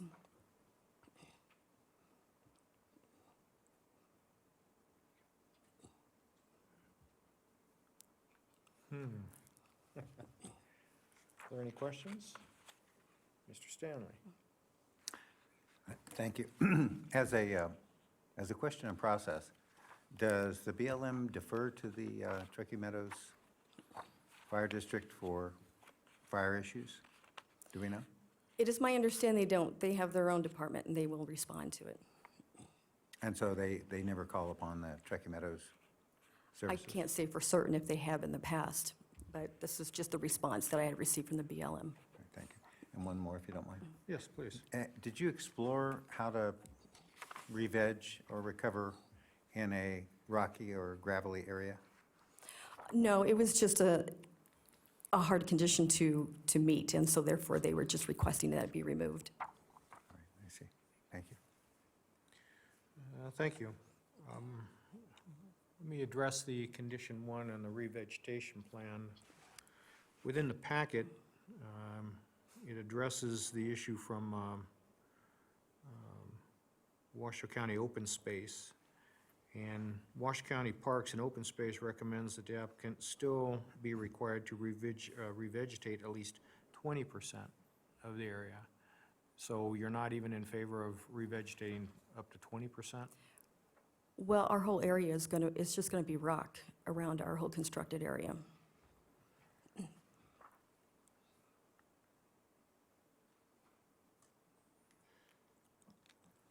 Okay. So you're not in favor of even doing the hydro seeding or anything like that, and let it take if it takes, or whatever? Well, I believe in the comment, it stated that it had to take place in November or December. And if you've ever been to Fox Mountain, it's very difficult to do because it's very lot of snow up there. But you'll still be scraping away some of the landscape up there, some of the natural vegetation to put up the tower, correct? In the I'm going to building? refer to Dave Tiller. He is my associate here with ComNet Wireless. He is the construction manager, Okay. and he may be able to answer that question a little bit better. What page is that on? Towards the back, right? If it was, remember if it was towards the back, yeah. Hi, Dave Tiller, 1562 North Park Street in Castle Rock, Colorado. So for condition number 1, when we assessed that in our pre-construction model, the area is, obviously has been already excavated, and there's no revegetation up there as it is. The other thing is, with our access and our small lease area, it kind of affects how we get in, or how the other carriers get into their sites. So we're kind of on the side of the access road, so anything that we would revegetate is probably going to interfere with anyone else anyway. And then again, like Julie said, it is solid rock, so there's nothing that's going to really take a hold up there, so to speak. And the way the site condition is now, it's pretty much been all excavated. The top of it's all been excavated for the other carriers that are up there currently. So it just didn't seem like it was an applicable construction model for us anyway. Okay, thank you. And let me address this condition 3 from the Truckee Meadows Fire Protection District. looking at what they've put, what is it specifically that you oppose? Because I really don't think they've really required. This was just the response that we received from the Bureau of Land Management. They all too got a copy of the comments, and their response was that the Truckee Meadows have no authority, so any of the comments that Truckee Meadow may place do not apply because they have their own fire protection district.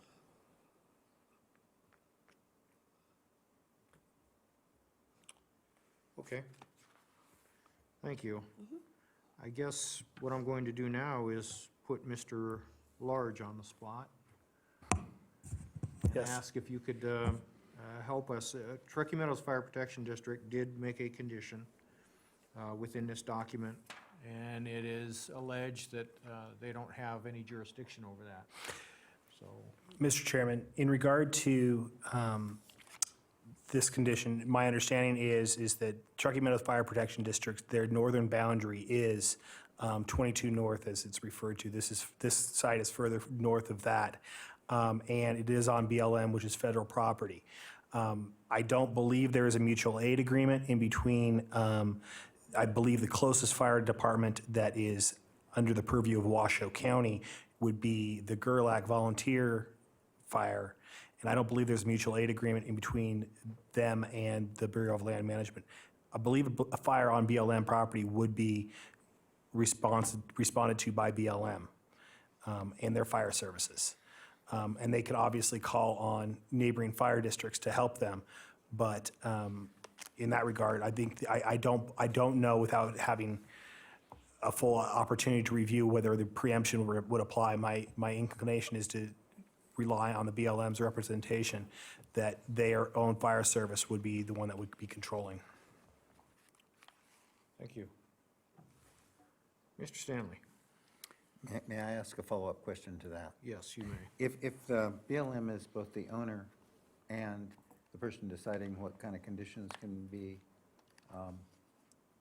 assessed, is that something that would cause us perhaps to find out for certain if there was a cooperative agreement between the Truckee Meadows Fire Department and BLM? First of all, I can speak with some authority in the fact that I know that Truckee Meadows Fire Protection District does not have jurisdiction north of 22 North, which is their northernmost boundary. So they would not be applicable in this area. Okay, thank you. Thank you. Any other questions for the applicant? Okay, thank you very much. Go ahead and close that. Madam Secretary, is there anyone wishing, from the public wishing to speak on this matter? We have no public comment. Thank you. With that, we'll close public comment and we will bring it back to the board for discussion. Mr. Stanley?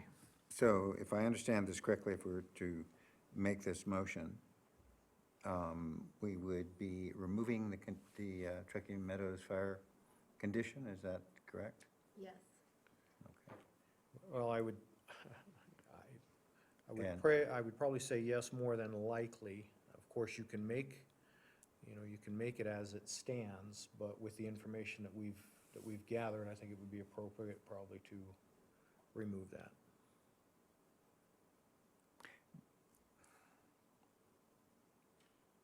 And in fact, I think it would appear that Truckee Meadows Fire Protection District does not have the jurisdiction as so stated by Mr. Large, so therefore that should be stricken from the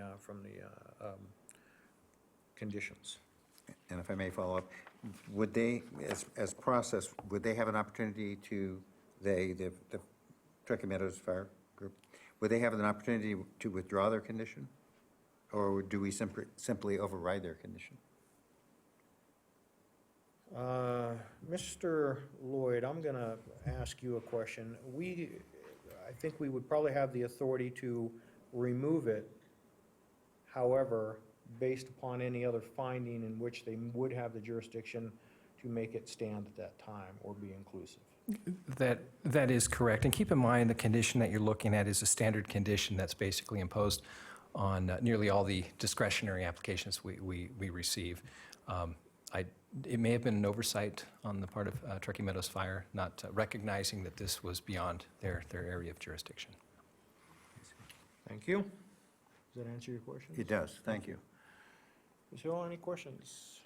No, but I think it's reasonable to withdraw those conditions from the approval regarding revegetation, because it's obviously a very rocky, barren area, and trying to revegetate that would be a burden on the applicant that is unnecessary. So I am in support of removing those condition 1D and condition 3.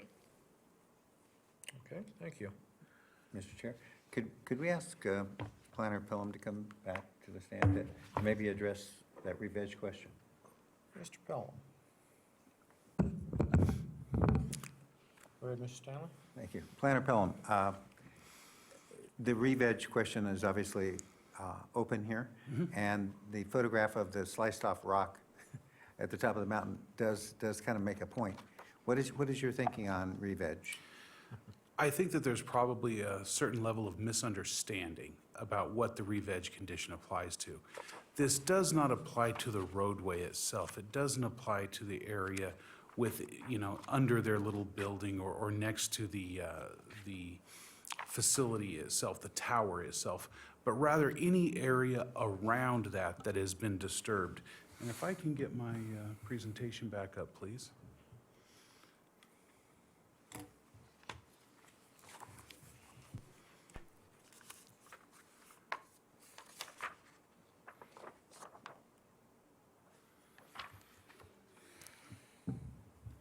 I apologize, my thumbs are too big for this little controller. There we go.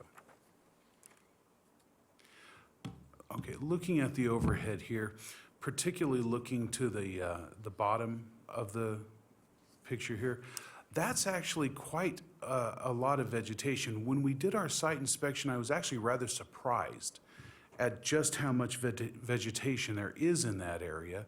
And again, we're not talking about the immediate area, but any of the surrounding area that is disturbed by construction activities that is not part of the facility being utilized going forward. I thought I had another photo there. There we go. This is actually looking south, sort of in the middle there, and in the distance you can actually see the Smoke Creek Desert, Playa. And then here in front you have, really in the foreground is where the facility is going to be located. So there's actually substantial amounts of vegetation in that area. I think the condition is appropriate.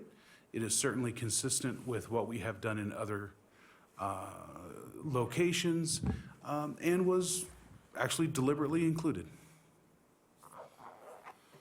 Okay. Okay. Any more questions? Go ahead, Mr. Stanley. Do you have a pointer, a laser there handy? Yes.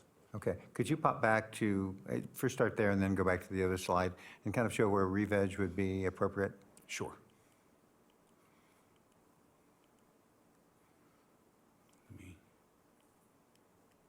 You're talking about from the aerial view? I can be, yeah. So the photo that you just saw was taken from about this location, looking kind of this direction here. If I didn't put a site plan up in this, I did not. That was an oversight on my part. But essentially what we would be looking at is if we take this existing facility as an example, obviously there will be another one added, but the area where they're actually utilizing it on an ongoing basis, which is gravelled and whatnot, that would certainly remain. But there's these disturbed areas out around that are created by the construction that are not then utilized and ongoing. And those are the areas that are certainly appropriate to be revegetated. What I would also point out is that this assumes that we're already getting rid of the basic requirement for ornamental landscaping. This is a commercial use type. And we've already said, yeah, the 20% ornamental landscaping is probably a little bit unreasonable in this area. But putting as much of the area back to as close to a natural state as possible is, in my opinion, a pretty reasonable condition. Where is the proposed monopole located? One moment, please.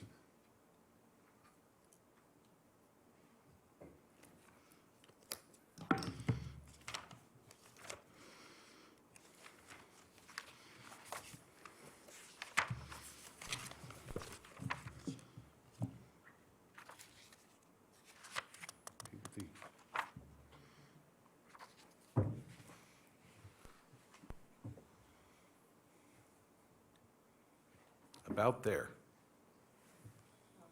Or is it? In the middle of the road, I'm gonna be off the road. or to the right of the road? Feel free. Okay, where am I pointing this? No, you can just use this and point to. Okay, so actually, the site is right up here. And so there, if you know the topography, it's rock all here, and then there's rock, and it's rock all here, and the elevation just drops off. So our site is actually just going to be right here, so it's not down here with all this vegetation in this area. And that is why we are requesting the removal, because our construction should not interfere with that at all.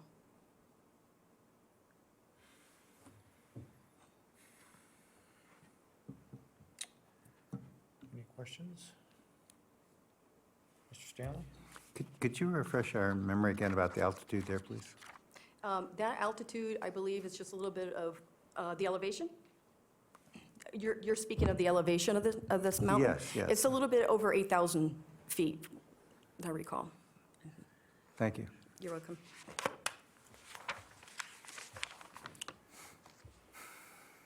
Okay. My take on this is that I'm not adverse to taking out item 3 there, or number 3, the Truckee Meadows Fire Protection District, predicated upon the fact that if further research shows that they do in fact have authority, that it be put back in. As for the revegetation plan, at this point in time, I'd prefer to leave it in, given the fact that I believe Mr. Pelham clarified what it would be used for. It's not the road, it's not the buildings, or anything else, but if they disturb anything else outside that area, it needs to be revegetated or brought back to what it was. So I would be in favor of leaving number, I believe it was 1D in, the revegetation, and remove the fire protection district number 3. Any further discussion? No. Okay. I agree with the chair on this and with Planner Pelham, particularly if you have a sensitive ecosystem at 8,000 feet, that you really do have to be protective of it. And I thought the photographs that were shown actually showed where it might look desolate to some folks, but that's vegetation there, and it needs to be protected and recreated. And I'm assuming that the plan is consistent with all native species and all that sort of thing, as they usually are. So I would definitely be in favor of that. And I agree with you, by the way, on removing the condition number 1. Excuse me, condition number 3? 3. Yeah, 3. Until we hear otherwise. Okay. Any further discussion? No. Okay, I will accept a motion. May I suggest that the chair, since you actually make this motion? Well, that's And- mighty nice of you. I thought the way you handled those conditions was very good. Well, I can take a stab on it, and I'll make the motion then.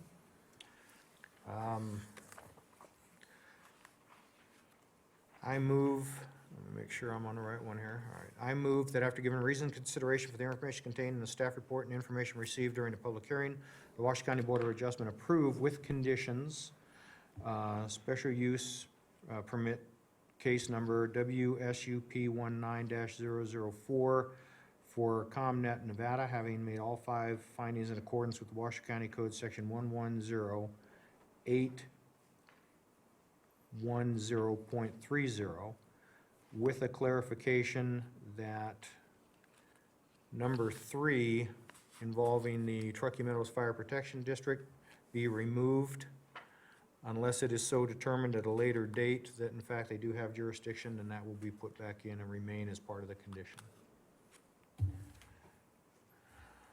Mr. Stanley? I would second that. I'll second that. Mr. Large, did I miss anything on that?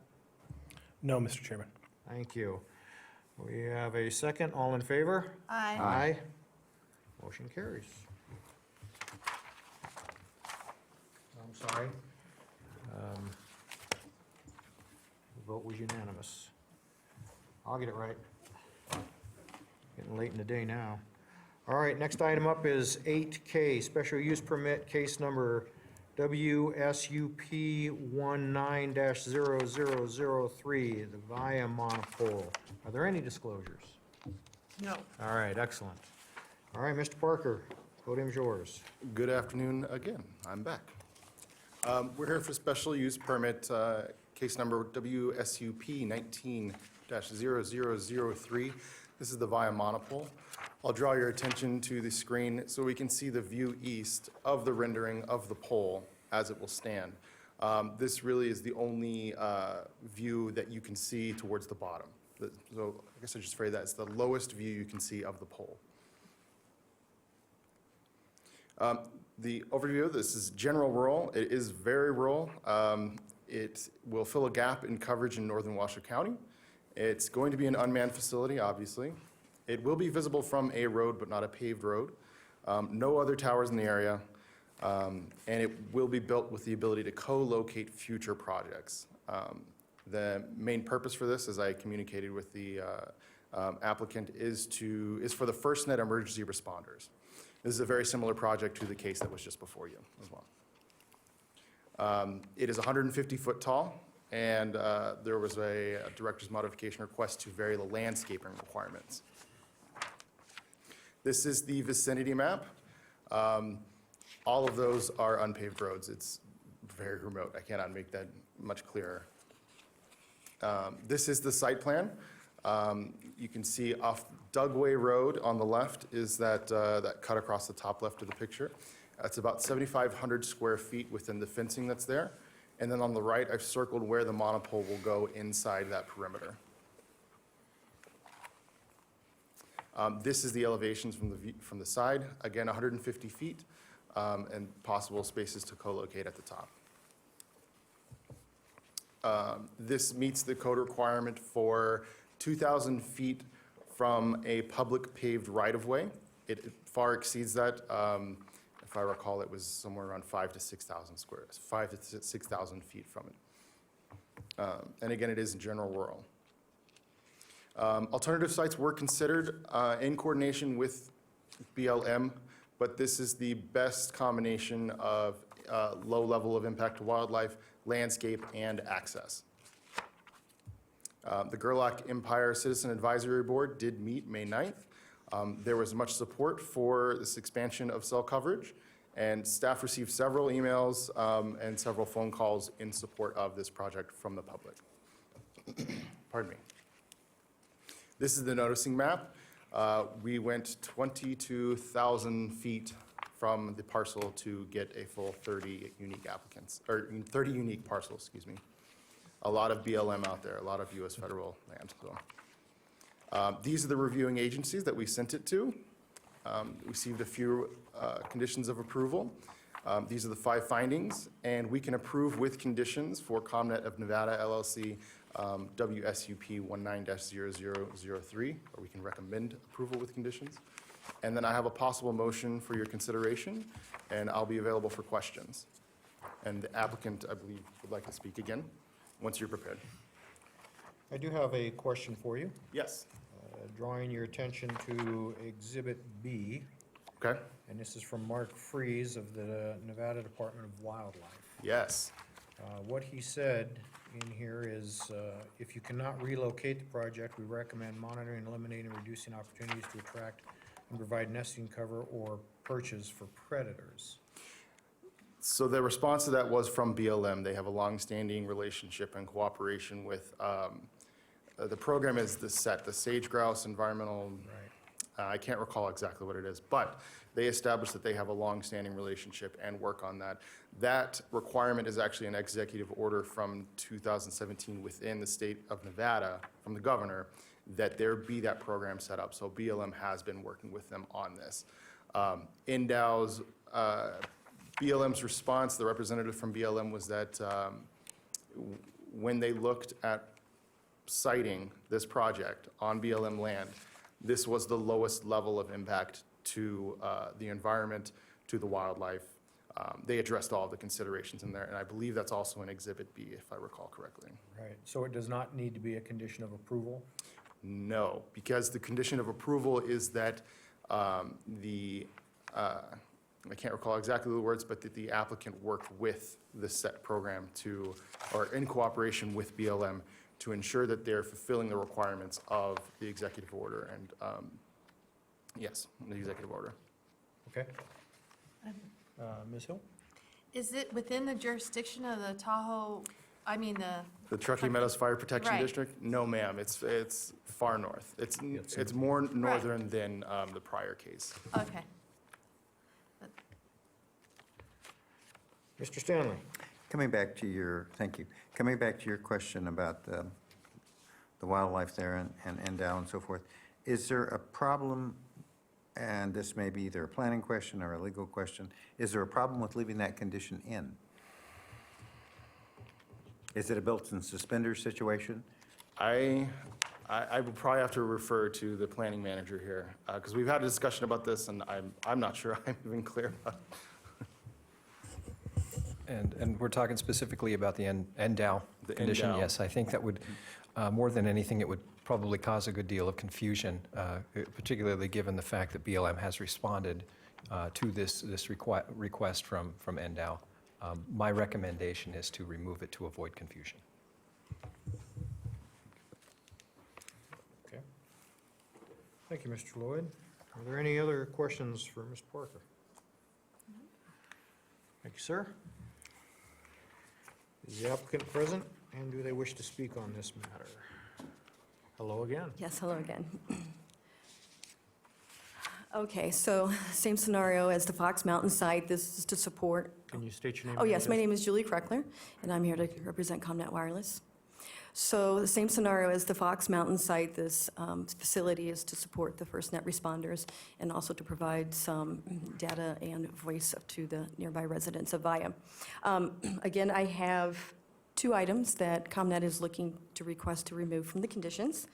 And if you go to your conditions page, I have laid out here, if someone can do the overhead.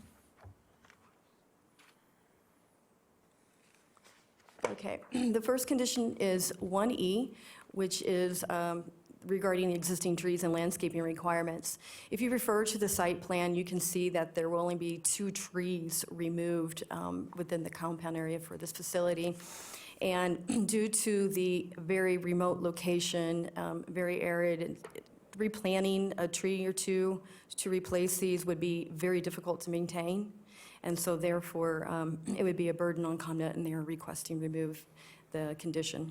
And the condition, I believe, was remove a tree and replace with 2. And then the second condition, 1J, is we're requesting to remove the fencing slats. Again, this is in a very remote location. It's not visible to anyone, really, and they're just asking to remove this requirement. Okay. Any questions? I'll find out. Are there any questions? Mr. Stanley? If I may, how is your suggestion to exclude condition 1E different than the last Well, the last situation one was more of revegetation, whereas this would be just planting a tree because one was removed. And so that the tree would be located outside of our compound area because our compound, it will all be gravel on the inside. So it was just a matter of you know, if we remove a tree in the process in our compound, to plant one elsewhere. And just, again, due to the remote location, trying to keep alive, a newly planted tree alive would be most likely not plausible. If I have one more follow-up, please. Is there water available there? No. Thank you. Any other questions? Thank you. Madam Secretary, is there anyone from the public wishing to speak on this item? Yes, we have Tony Stabecki.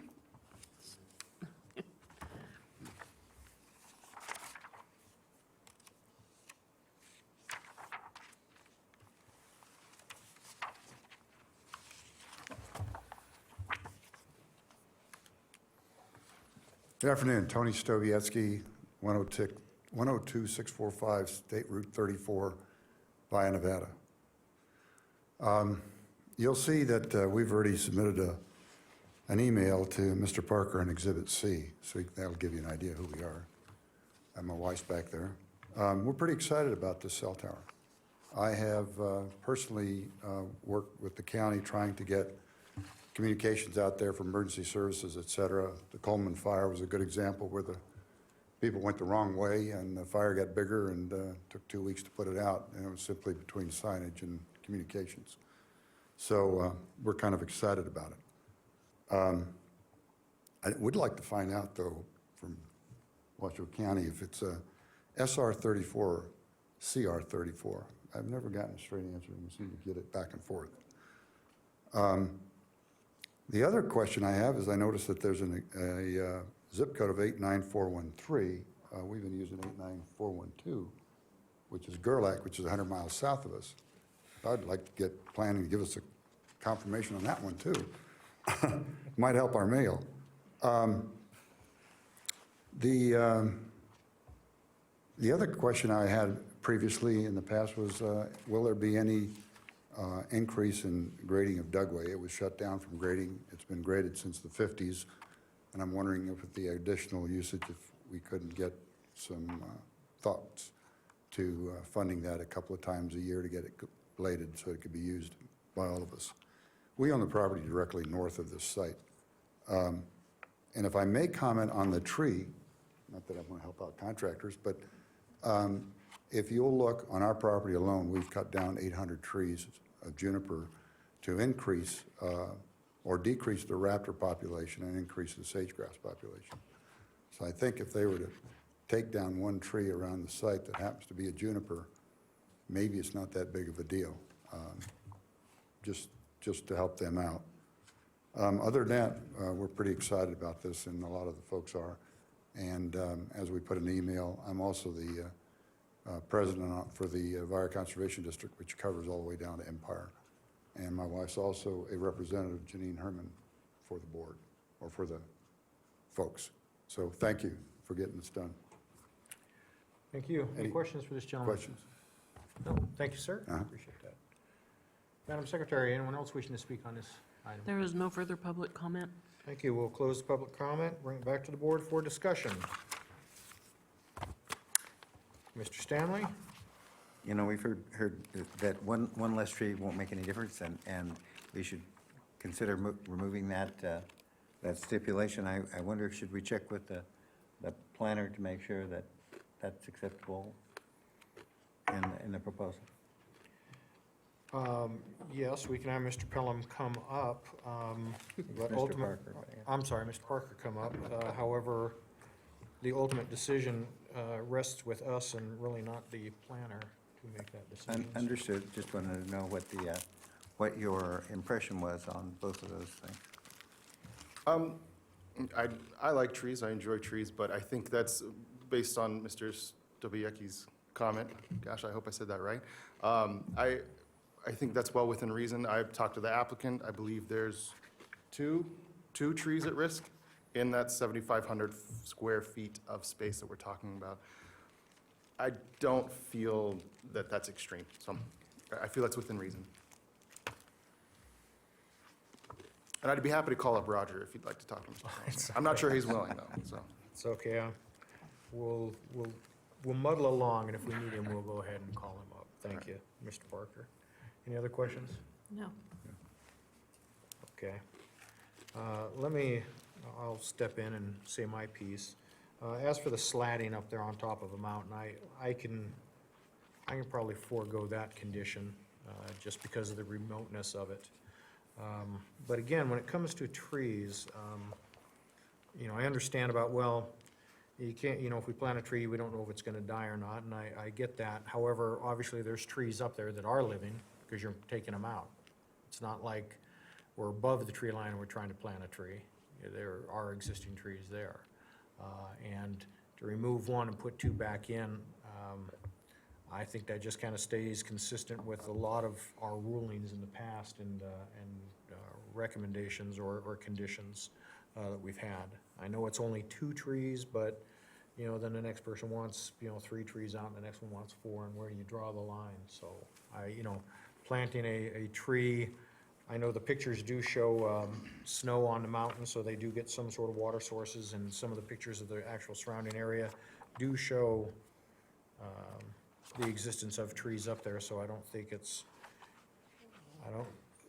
an exercise in futility to plant a tree where no tree would ever grow. So that's my take on it. Anyone else? Mr. Stanley? Not surprisingly, I agree with that point of view, and it primarily on precedent. As you say, which of the applicants in the future would we say, no, you really do need to put the trees in? So I couldn't agree more. And in terms of clarification, does that mean that on the slats, which would probably, given that peak with high winds, last about 15 seconds, does that mean that is it 1E that we're not including then, just for mechanics? Well, a motion could be made if someone wishes to remove item J, 1J, that has to do with 1J. the slats. Okay, great. The visual screening, I should say. And also, just so everyone's aware of it, the other request that was coming from the applicant was 1E for the existing tree. It has to be removed.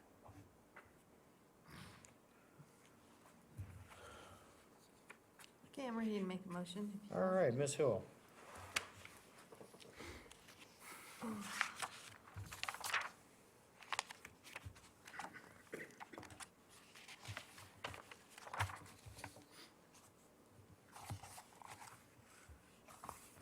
I move that after given reasoned consideration to the information contained in the staff report and the information received during the public hearing, the Washoe County Board of Adjustment approve with conditions special use permit case WSUP 19-0003 for ComNet of Nevada LLC, having made all 5 findings in accordance with Washoe County Code Section 110.810.30, except for condition 1J requiring slats in the fencing.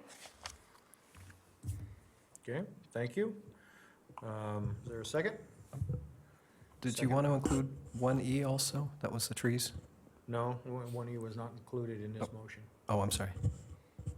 So we're all aware of that 1E will remain then, the way Yes, the yes. motion stands. Okay. 1J will be omitted. 1J will be eliminated and 1E will stay. Is there a second? There is. Thank you. Second, Mr. Stanley, all in favor? Aye. Aye. Motion carries. I'm sorry. Item passes unanimously. Mr. Chairman, if I may, I'd like to, on behalf of Washoe County, I'd like to thank Mr. Stobieski and his wife for traveling the great distance from Via down here to speak on this matter. Absolutely. Thank you very much. It's greatly appreciated. All right. Next item on the agenda is 8H, administrative permit case number WADMIN 19-0009, Classical Tahoe. Mr. Bronzik. I would like to say something as far as a disclosure. I am a consultant for Sierra Nevada College, but this doesn't, even though this is located at Sierra Nevada College, it doesn't have anything to do with the college directly, so I don't think that I have a reason to exclude, recuse myself from this item. Based on this based on your representation and disclosure, I don't feel like there's any reason for you to disclose or to abstain from the vote on this matter. Okay. Thank you for that. Podium is yours. Chris Bronzik, Washoe County Planning. So we are looking at W Admin 19-9. This is Classical Tahoe.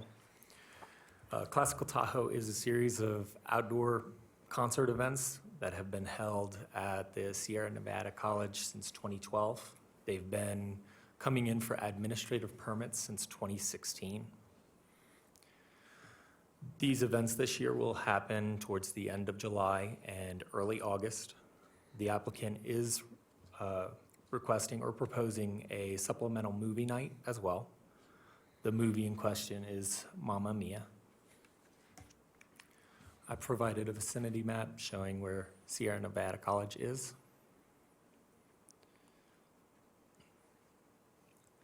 The applicant has provided a site plan.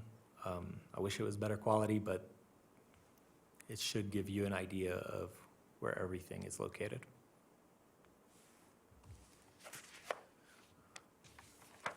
So the proposed concerts will be held between the hours of 5 p.m. and 9 p.m. All concerts will end by 9 p.m. The applicant did provide us a schedule of activities earlier today. And so one thing that we did find out is that there will be a after-concert meet the musicians that takes place from 9 to 10. This doesn't impact any additional noise.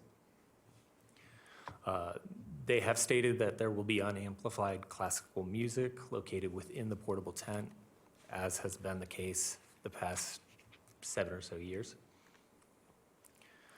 The parking is located on the college campus. IVGID has provided overflow parking at the recreation facility.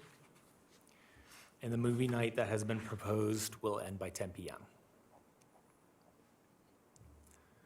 Historically, Inclined Spirits, Sunshine Deli, and SNC Catering has provided food and beverage services for this event. And Waste Management has been contracted out for all waste-related services. IVGID does provide them with 2 lockable trash containers, and restroom facilities will be located within the campus buildings. Notice has been provided to all the properties within blue. So staff is recommending approval with conditions. However, one thing that was brought to our attention this morning was condition 1N, it's post-conditions. So the original conditions states that cleanup shall happen within 48 hours of the end of the event. Based off of the applicant and the memorandum of understanding with Sierra Nevada College, it takes roughly 2 weeks for them to do a full cleanup. So the addended condition will be that the applicant shall be responsible for a total cleanup of the site. The site must be restored back to its pre-festival condition no later than August 27th, 2019. And then the applicant shall contact the Washoe County Planning and Building Division to arrange final site inspection after cleanup is done. And then I've provided a possible motion. Okay. Thank you. Couple things from me. Can you reduce that to writing as to what that condition, how it's changing, and what it is to say, so we can include it? As to the date of August 27th?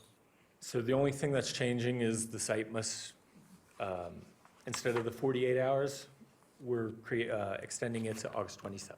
Okay. All right. I think we can put that in a motion and make that happen that way. I think we can do that. Okay.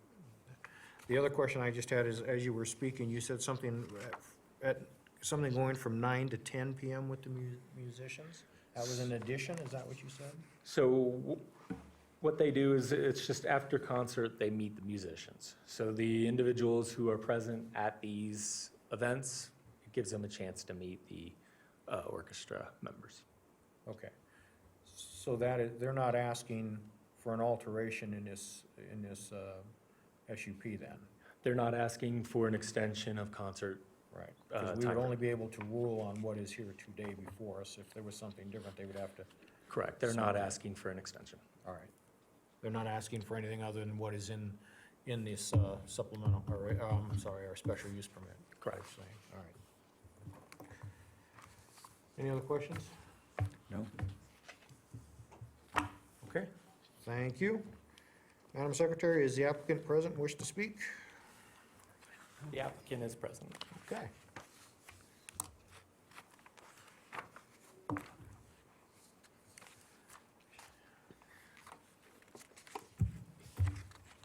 Hello, my name's Karen Craig. I'm the Executive Director of Classical Tahoe. We are probably one of the best, most famous orchestras in the world that has decided to relocate to Tahoe to do a 3-week summer festival. We've been contacted by some of the best jazz musicians in the world to do a summer festival. But I thought I would let you know that we have some hesitation from our board to want to continue at Sierra Nevada College and in Washoe County because we're put through such a rigorous and extensive application permit and cost. Our permit today is costing us $5,000 to apply. For running a festival where we offer more than 50 free programs for people of all ages, for kids, for musicians in the Reno Philharmonic, to look at the extensive amount of noticing and telling people about an orchestra concert that's unamplified on a college campus seems over the top. And when I ask what happens with our $5,000, they say, oh, it's for police and fire and street closures, all of which isn't usually necessary for a classical music festival. So I've been encouraged to talk to Commissioner Burke-Bigler and others on the commission about how special events are not all in a parking lot at a casino. We have purchased a state-of-the-art concert house that's about 7,500 feet. It cost us $150,000 because code at Washoe County wouldn't let us have a regular tent because it doesn't take snow load. I don't know how much snow load we get on a festival pavilion in the middle of July. So it's been an incredibly frustrating process. I've been working in Washoe County. I helped start Art Town. I've been here for 20 years. And I'm very sad that the talk and the desire at this moment is to want to move to North Star that's been wooing us to bring the festival to California. The last thing I want to do is take it out of Washoe County. The last thing I want to do is go to North Star. This belongs here. And I thought it was just worth telling you what the experience has been like. Chris has been gracious. Julie Olander I've known for 25 years. I understand this. I think I'm just kind of floored by taking a trip up and down the hill to come sit here today for something that's about Meet the Musicians. These are people that play at Lincoln Center. They come out in their tuxedo to say hello to the audience. And we're taking your time and staff's time to talk about, should that go till 10 o'clock or 9:45? It's just silly. It's silly. So I'm sorry. I believe in the county. I cheer us on about doing events, but we've taken it to a really crazy level, and I thought it was worth saying 2 cents about it. Thank you for having me today. Thank you. Are there any questions? Yeah, Oh. excuse me. We do have a question for you. Approximately how many people attend this event? Our entire pavilion has 350 seats. It's probably something like this, 17 rows, 22 seats across. And over the period of 3 weeks, it's about 3,200 of ticket buyers and about 8,000 students. I'm sorry, 800 students. Isn't there any venue in the college or the community that could house that? I mean, like the high school? No. Not even, this is the finest orchestra in the world. They're not going to play in a high school gym for a summer. Well, it's not the gym. They have a theater, but or the Patterson Hall? No. Because I've seen jazz in Patterson Hall, and it's very nice. It's a 70-person orchestra. Oh. So you need a tent outside. I'm just trying to think of alternatives so you don't leave. Oh, we don't want to leave. We just Right. want Washoe County to help us do something really extraordinary in Washoe County. Right. Well, you know, if the pancake breakfast has to get a permit, then I guess this does too, so. We need to file a permit. It's just, it's over the top. Yeah, It's over the top. And the pancake breakfast doesn't pay $5,000 to have a pancake breakfast. right. Okay, thank you. Thank you. Thank you. Madam Secretary, is there anyone from the public wishing to speak on this item? Thank you very much. We'll close public comment and bring it back to the board for discussion. Any discussion? No, it's a great event. Sorry for the bureaucracy. They should have hired me. Okay. I'm just kidding, off the record. If there's no further comment, I'll entertain a motion. Okay, I'll make a motion. I move that after giving reasoned consideration to the information contained in the staff report and the information received during the public hearing, the Board of Adjustments approve administrative permit case number WADMIN 19-0007 for Classical Tahoe, having made all findings in accordance with Washoe County Development Code Section 110.808.25, except for revision in condition 1N that allows for restoration of the site to August 27th, 2019. Thank you. Second, Mr. Stanley, all in favor? Aye. Aye. Item passes unanimously.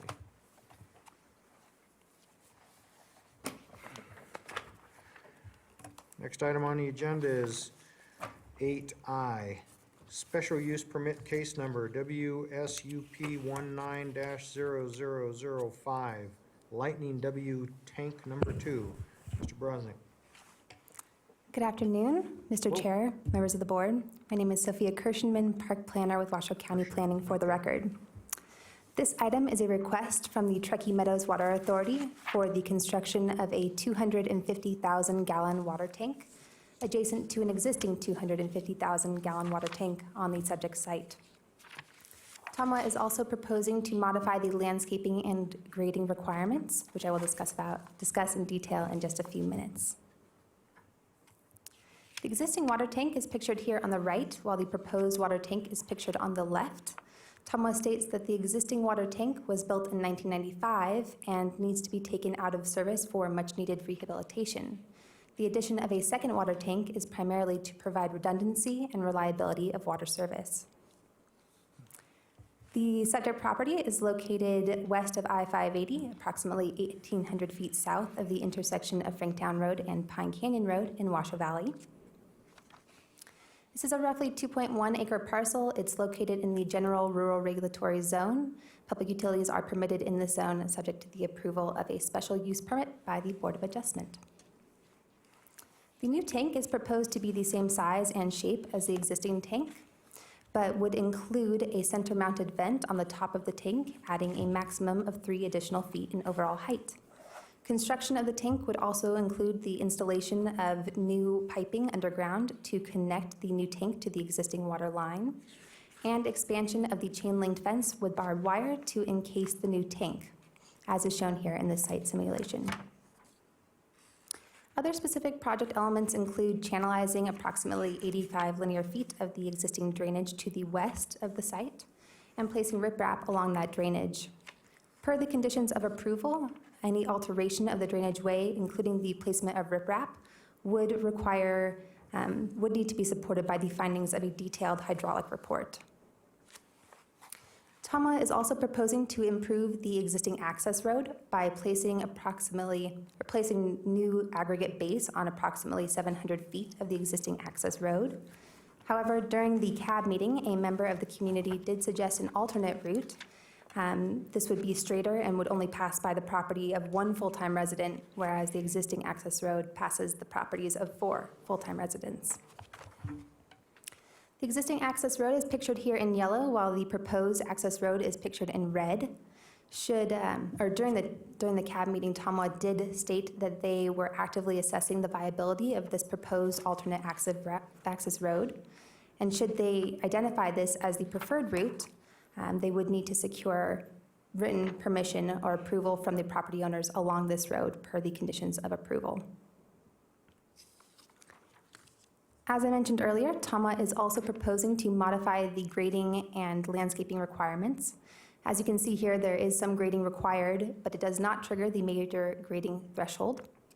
TOMWA is proposing 2-to-1 cut slopes behind the proposed water tank and 2-to-1 fill slopes adjacent to the drainage. There are 2-to-1 slopes behind the existing water tank, and TOMWA states that it would be difficult to transition from a 2-to-1 slope to a 3-to-1 slope on this relatively small site, and that this would potentially result in more hillside scarring and the construction of retaining walls. TOMWA did consider 2 alternate tank locations, and both of those options would have resulted in additional environmental and/or visual impacts.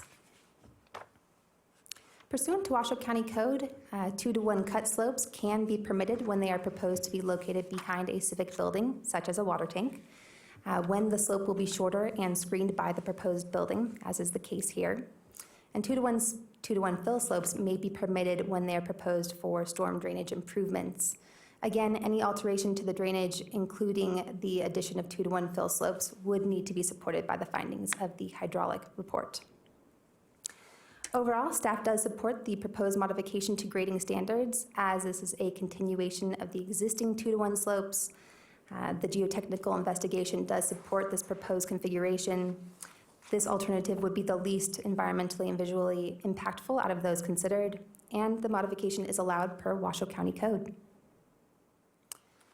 The second modification is to vary the landscaping requirements. TOMWA is proposing the placement of a hydro seed blend with a native seed mix on the disturbed slope area in lieu of the traditional landscaping and irrigation requirements. Typically, landscaping is required on 20% of the total developed land area, and a landscape buffer or screen between this parcel and the parcel to the north would be required.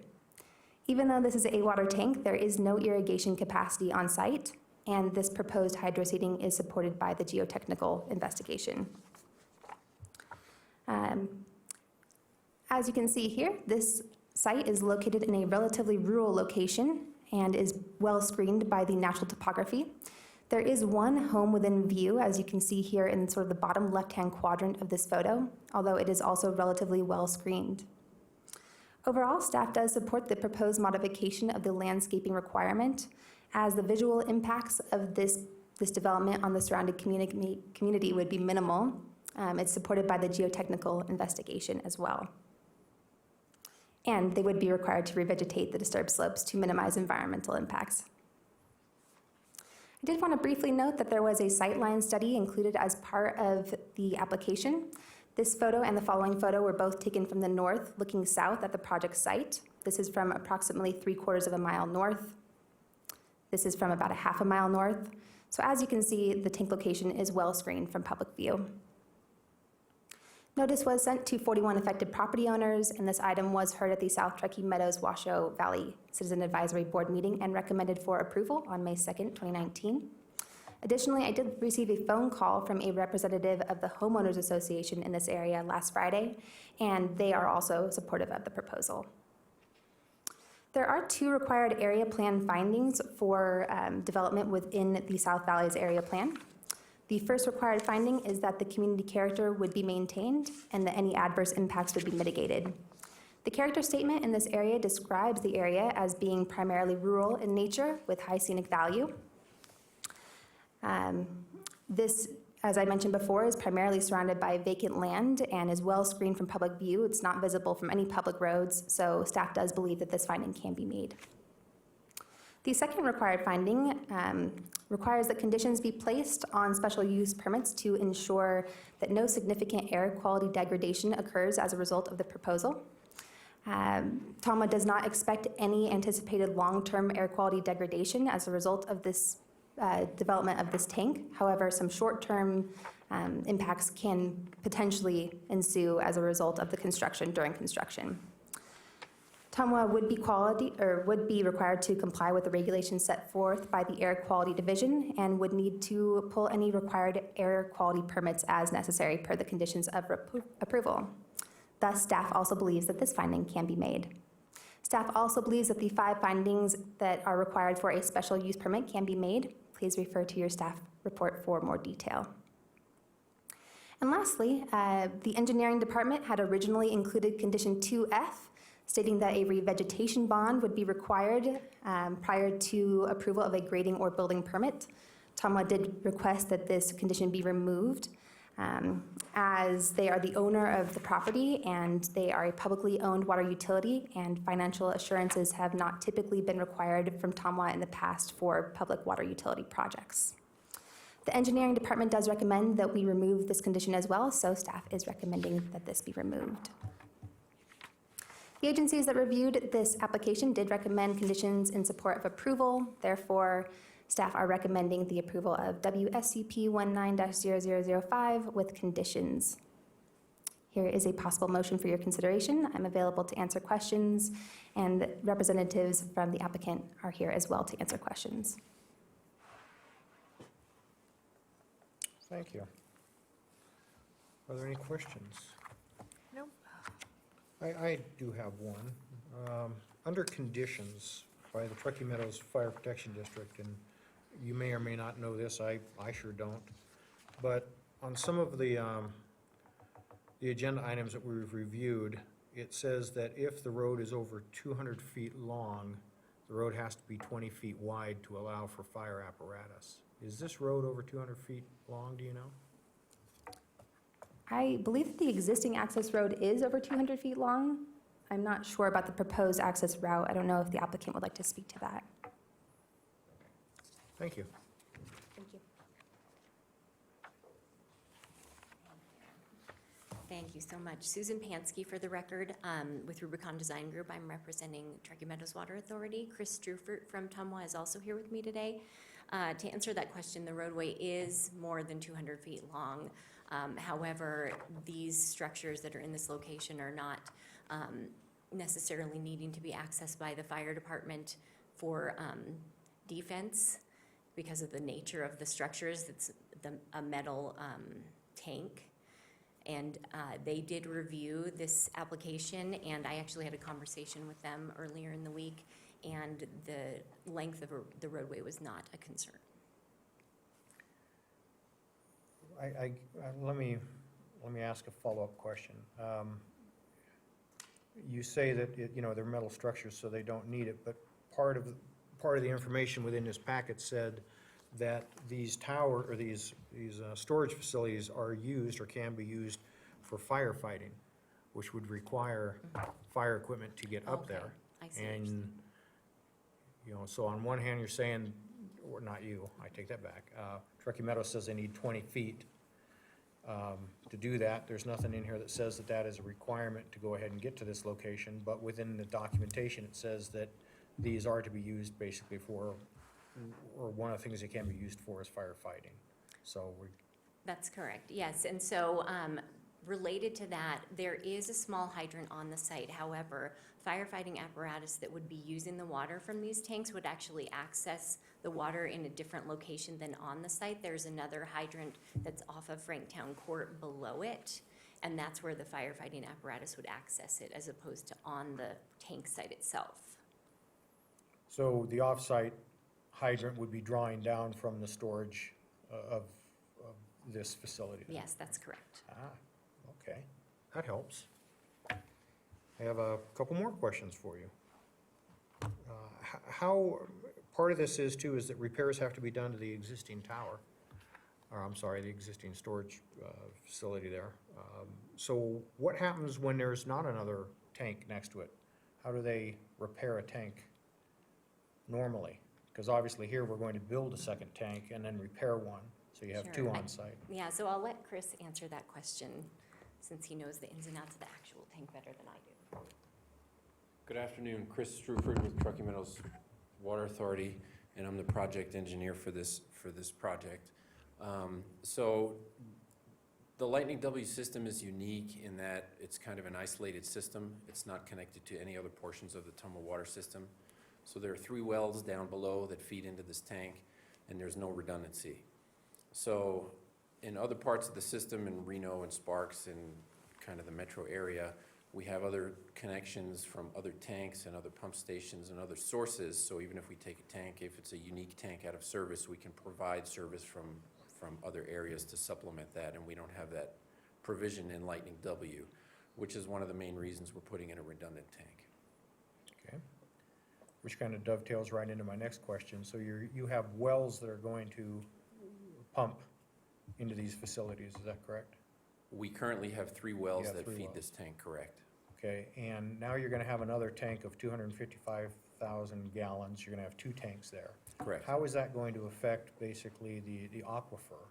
Because I know 3 years ago, when we didn't hit these great winters, a lot of wells that people owned were drying up because there wasn't enough water. So now you're gonna draw another 255,000 gallons out of that. So what is the potential impact, or what could happen? Well, there really is no potential impact to the aquifer. The rate at which we draw water out of the wells is going to remain the same. So we double the storage, so it may take twice as long to fill the tanks because there's twice the capacity.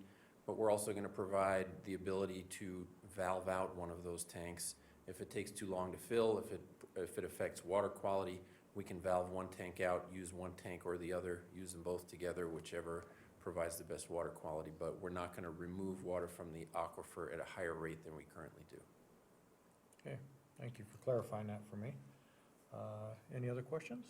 Nope. You have one, or you don't? No, I don't, but Okay. thank you for yours. Thank you. Thank you for. Thank you.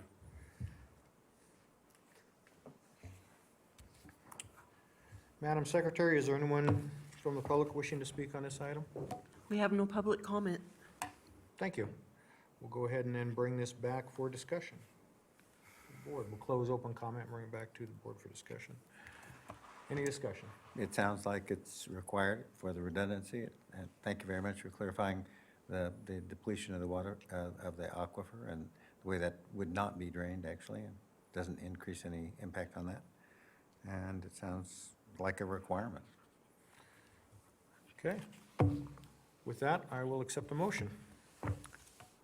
Okay, Brad? I'll try one. See if I can read that. Mr. Stanley, you're up. All right, thank you.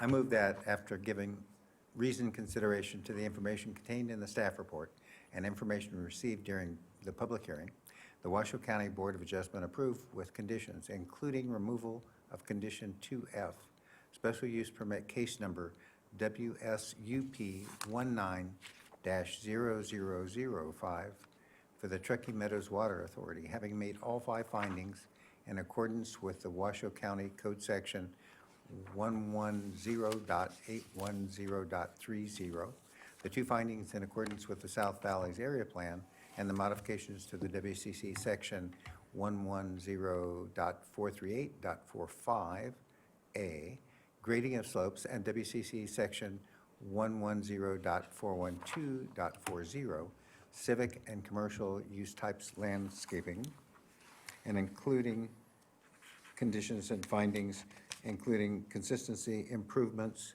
site suitability, issuance not detrimental, and effects on a military installation. And the last one, too.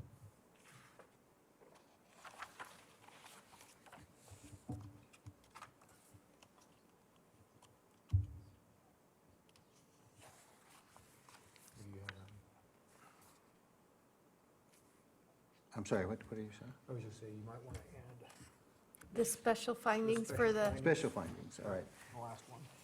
And adding the special findings, SV.2.16, the approval of all special use permits and administrative permits must include a finding that the community character, as described in the character statement, can be adequately conserved through mitigation and any identified potential negative impacts.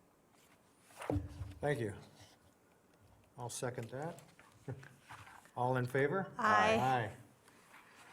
Item passes unanimously.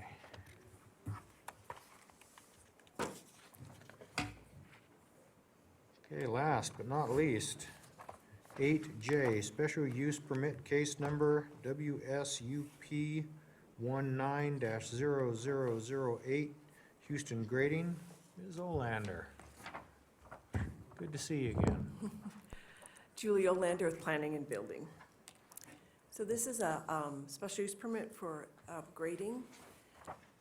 The applicant is requesting to grade an area approximately 35,400 square feet with 7,428 cubic yards of cuts and 2,769 cubic yards of fill. Also to allow for slopes greater than 10 feet in height and to allow for the use of gabions. Special use permit allows you to vary these standards, and that the applicant is asking to vary two standards, the slopes of greater than 10 feet in height and the use of gabions. The site is located in the St. James Village off of Mount Rose Highway and Joy Lake Road. There are two parcels involved, and they are part of an HOA there at St. James Village. The site is undeveloped with trees and native vegetation. The applicant is indicated that the property will be re-landscaped and reseeded where it's been disturbed, and that will be per the St. James Village HOA requirements, and temporary irrigation will be installed. The request is to grade two parcels to construct a driveway to a single-family residence. There is a driveway on one of the parcels, however, it was determined to be too steep to meet the fire district requirements. So the property owner acquired the second parcel to construct the driveway.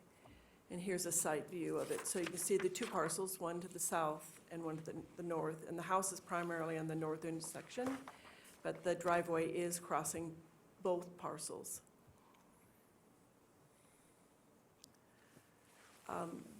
The location of the driveway, on the driveway, there are areas where the elevation is over the 10 feet. And what the applicant is requesting is to vary that requirement. The applicant is also asking to use the gabions, cages, to be in front of the retaining walls to meet the St. James Village requirement, which is that no retaining wall should be over 6 feet in height. So where there are areas where it is over 6 feet in height, the gabions will be used to meet the St. James requirement. Notice was given to the property owners within 500 feet, and this was presented to the CAB on the 2nd of May, and it was recommended for approval. Again, this was sent to various agencies, and the conditions of approval are included in your staff report. Staff was able to make the four findings, and that's on your staff report also on page 7. And here's a possible motion. I would like to amend one of the conditions of approval. It is item 1F. I put gabions were not going to be allowed. However, that's what the applicant is asking for, so I would like to remove on condition 4, just have it read, riprap will only be used in drainage improvements, and to remove the gabion language at the beginning of condition F. The applicant is here, and I'm available for questions if you have any. I actually do have a question, and it kind of speaks to what your condition there, and maybe just a clarification for me. On page 6 of your report,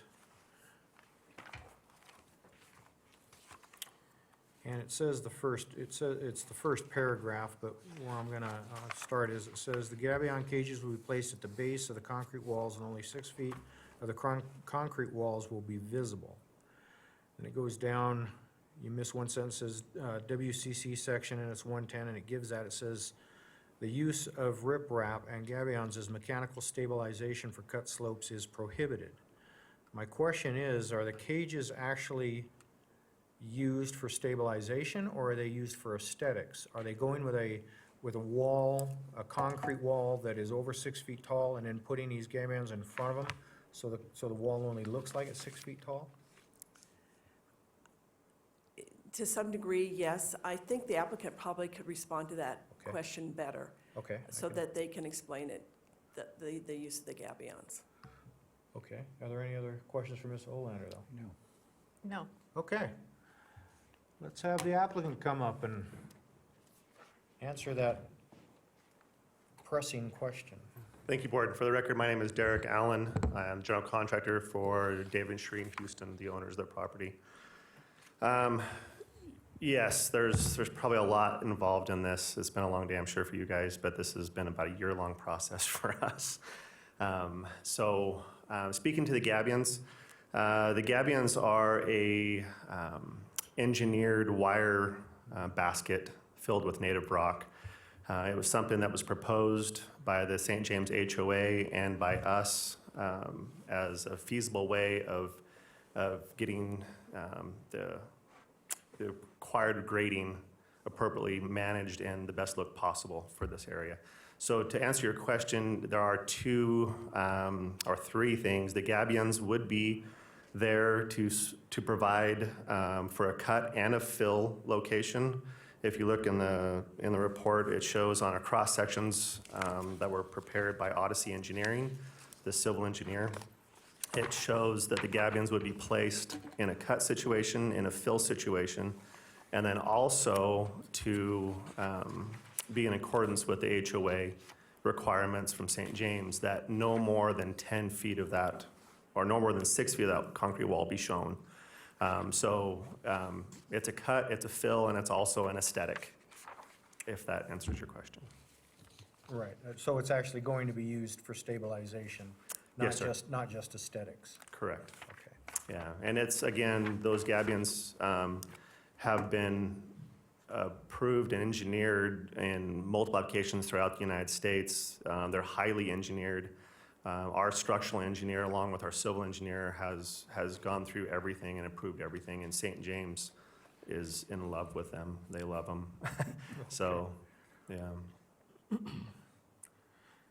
And in addition, just as you sat through the last one that we heard about the length of the road, this one does talk about Truckee Meadows Fire Protection District says that if a road that is in excess of 200 feet, it'll require a 20-foot wide fire apparatus. Correct, yes. Julie and I spoke about that as well. So I have two comments to that, and I know words matter. I don't know if it matters in this situation. This is a driveway, not a road. We had extensive conversations. Exactly. Yes, I was thinking the same thing. We had extensive conversations with Truckee Meadows Fire. We met out there with, can't remember his name, Chief Beaver, and then the chief also, and then the captain of the firehouse, plus the gentlemen that work out the firehouse closest to St. James, just outside the gate. We had a conversation with them, and that's kind of what led us to this point where we're at now. Typically, we design to a 14% grade. They came out, looked at everything, and sat down with us and said, you know, for life safety reasons, we are going to require a 10% grade on this driveway.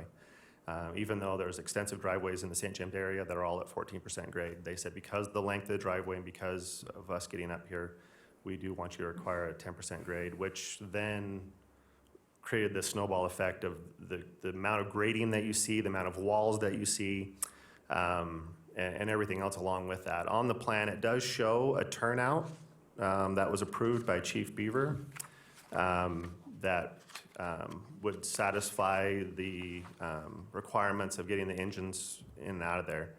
I would say that St. James HOA, if they have any pull whatsoever, they have a 14-foot wide max driveway requirement for that area. So this 20-foot wide roadway was news to me. Like I said, we've worked with them extensively, so this requirement from Don Kuhn was something new to me. And you understand that this is a condition that's in there? I do now, yes. So again, looking at what we've talked about in the past and what we've looked at, I don't know if that's something that we can eliminate here in this meeting or not. Again, this is a driveway, not a road. We've had extensive conversations with Truckee Meadows Fire. This was something that was new to me. Let me argue both sides of the fence here. I guess I understand where you're coming from and say it's not a road, it's a driveway. Okay, so if we take that tact and it's a driveway, then Truckee Meadows shouldn't care whether it has a 14% grade or not, Right. because it's a driveway. If Truckee Meadows comes in and says it's only a 10% grade, then they see it as a road. So Right. we're kind of, Yeah. I don't Yeah. quite have an answer here yet, but Right. we'll get there. And I know Trevor and I have talked extensively about who governs the 14% versus 10%. It's a little, as far as I understand, it's a little gray in the code about who makes that call. And so we have spent the last 6 months trying to accommodate Truckee Meadows Fire to this 10% grade. So much so, again, that their clients, they bought the property next door just to try to get this road to be feasible. They've done everything in their power to make this road possible. And so is I think we're on revision probably ZZ at this point with the engineering firm, civil engineering firm, to get the road to be placed where it's at. And to go to 20 foot wide, as you can well imagine, to add 6 feet to this road in width completely changes the last 6 months worth of work that we just put in. It would increase the grading, it would increase the size of the walls, it would increase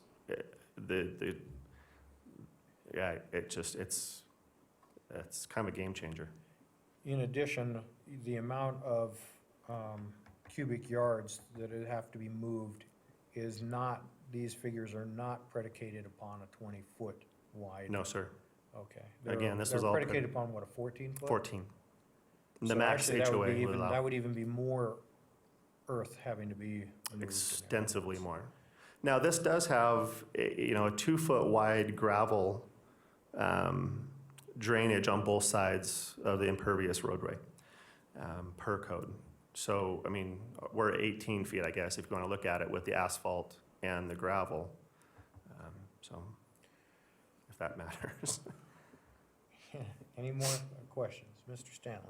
Yeah, I've got a real easy one in comparison. Can you talk to the size, just warming up here. Can you talk to the size of one of these gabions? Are they 6 feet or 8 feet, and how wide, or are they circular, or? They're square, and so they're square engineered metal cage. They range from 2 to 3 feet tall, depending on design. The engineering on them, the base gabion is about 6 feet deep. The second tier is 4 foot deep. Third foot tier is essentially 2 foot deep.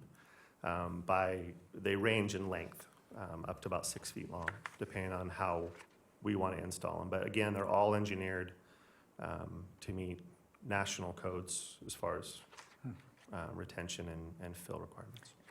One follow-up on that, and you use native or local stone as much as you can? to do Yes, that? yeah, and that's again what the HOA fell in love with, is that Sure. this property has a lot of rock. We're going to be generating a lot of rock. So not only does it facilitate the natural look of what the HOA wanted, it also facilitates us not needing to haul out as much material. Of course, of course. So And there's a I lot of think- good benefit to them. I think my final question is, I would benefit by knowing what we're contemplating, what we're ruling on today on this. It seems like there are a number of questions, a number of. I think we will get there as we move into the discussion phase. One quick question. Oh, go ahead. Well, I have a question. How long is the driveway? We have our architect here. I tried to pull up my plans on that to look at because the print was too small. Again, this was kind of news to me about over the 200-foot long. I would have to look at to see, I think Julie might have a plan here. Yeah. We had to do this at the CAB meeting.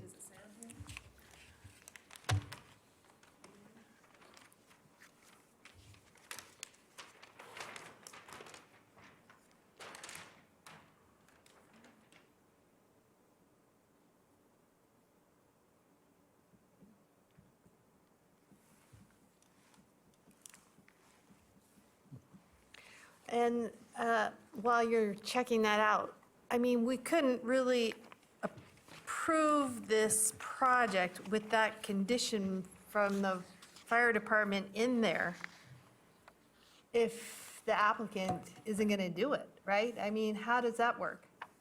It's not proposed to be 20 feet wide, and the fire district is saying it would require 20-foot wide driveway.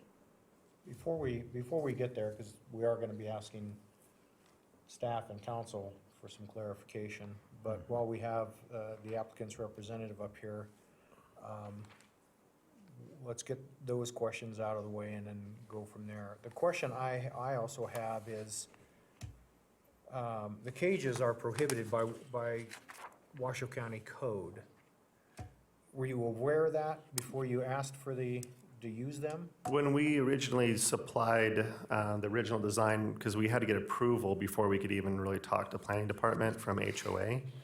And then we went and sat with the planning department and Mr. Lloyd and his department. And it was brought up that as far as what I understood it, Washoe County considered the gabion wall as riprap.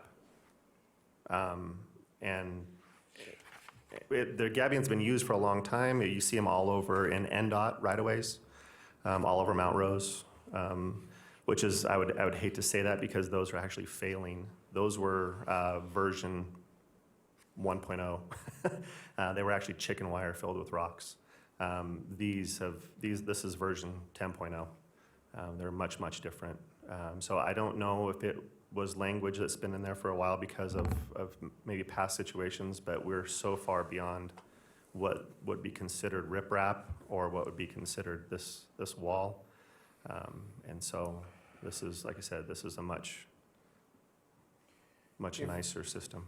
If we did not approve Gibbons, then what problems does that create for the road and putting the walls in? What would you have to go to then? Well, either a concrete wall, which again, the HOA did not want to entertain. There's another block that's made, it's a big concrete Lego block, for lack of a better term, that is a possibility. They're textured, you've seen them on roadways and highways. Those concrete blocks, again, would probably be something that could be used. We looked at that in the beginning. Those concrete blocks, again, was not something that the HOA wanted to approve. They're very industrial looking. They're very much a big concrete Lego block.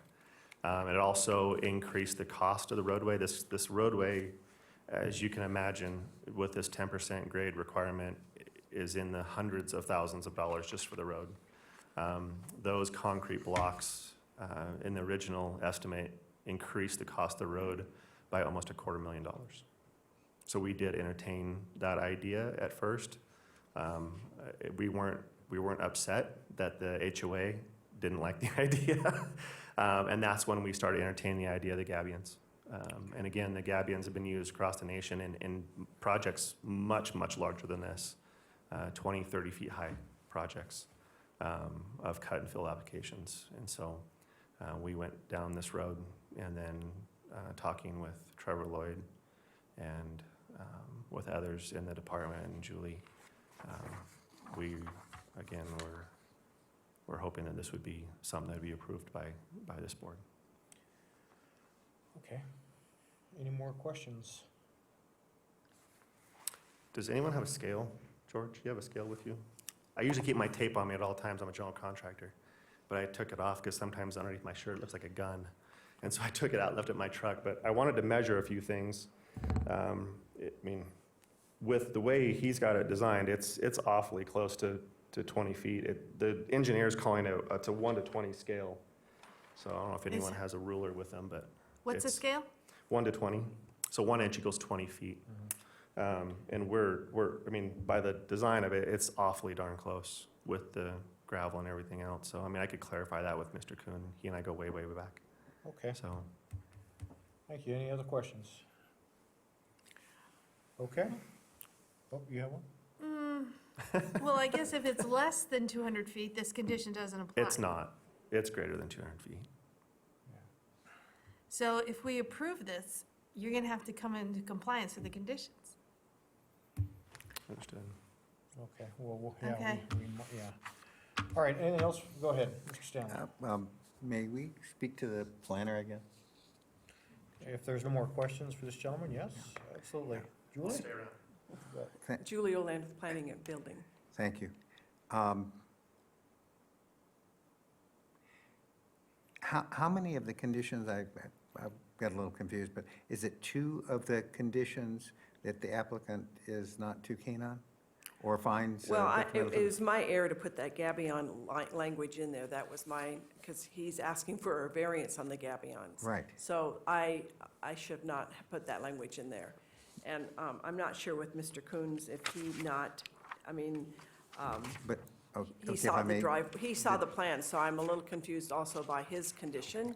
If that condition really was, if the driveway, this is a permit for a driveway. and Right. Grading for a driveway, and he saw the plans, and yet he put that condition there. So from my perspective, I'm thinking it's more of a, sort of a, just a traditional permit, condition that he puts in there, and he really didn't, think about what was being put in there. So I feel like it's probably a condition that we could work with or propose to have it removed, because I think that as the applicant has spoken to, he worked specifically with the fire department, and that comment was not made when he was working with them. So I'm finding a little bit of a conflict between the fire department's comments and what they put in the conditions, so. if I may, so are we hearing, and I mean this in a kindly way, that this one isn't fully baked? Well, I think it's That- fully baked in that respect, but I think that the fire department put in a condition that probably they made a mistake. I mean, I don't see why they would have put the condition in with the application that was put forward, but I can't speak for them. Mr. Chairman, if I may. Yes, Mr. Flores. The cited condition is IWUIC 403.3, which is a fire apparatus access road. Under the IWUIC 403.2 defines driveways, which is a separate entity under the fire code, which is the code that Mr. Kuhn is citing. So I believe that Mr. Kuhn's reference to that would not be applicable to the driveway in question here. I believe it's a standard code.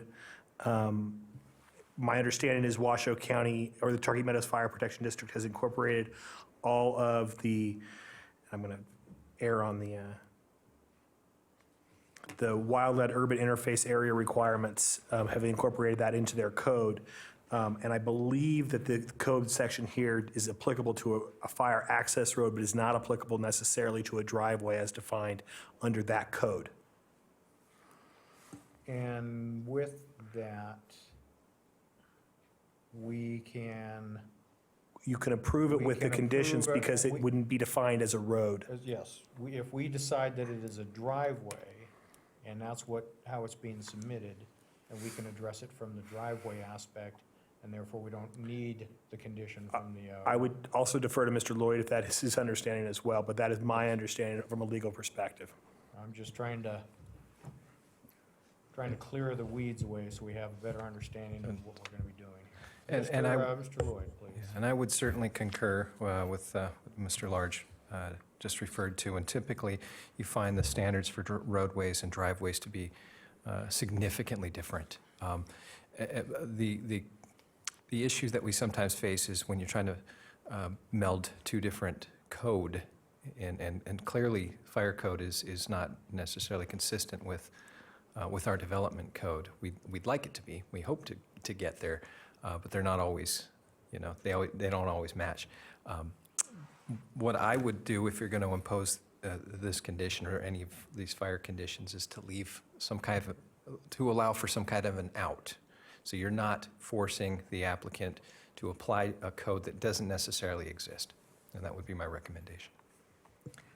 I I think we could say in our motion that modify condition 3B so that it is, the access is defined as a driveway.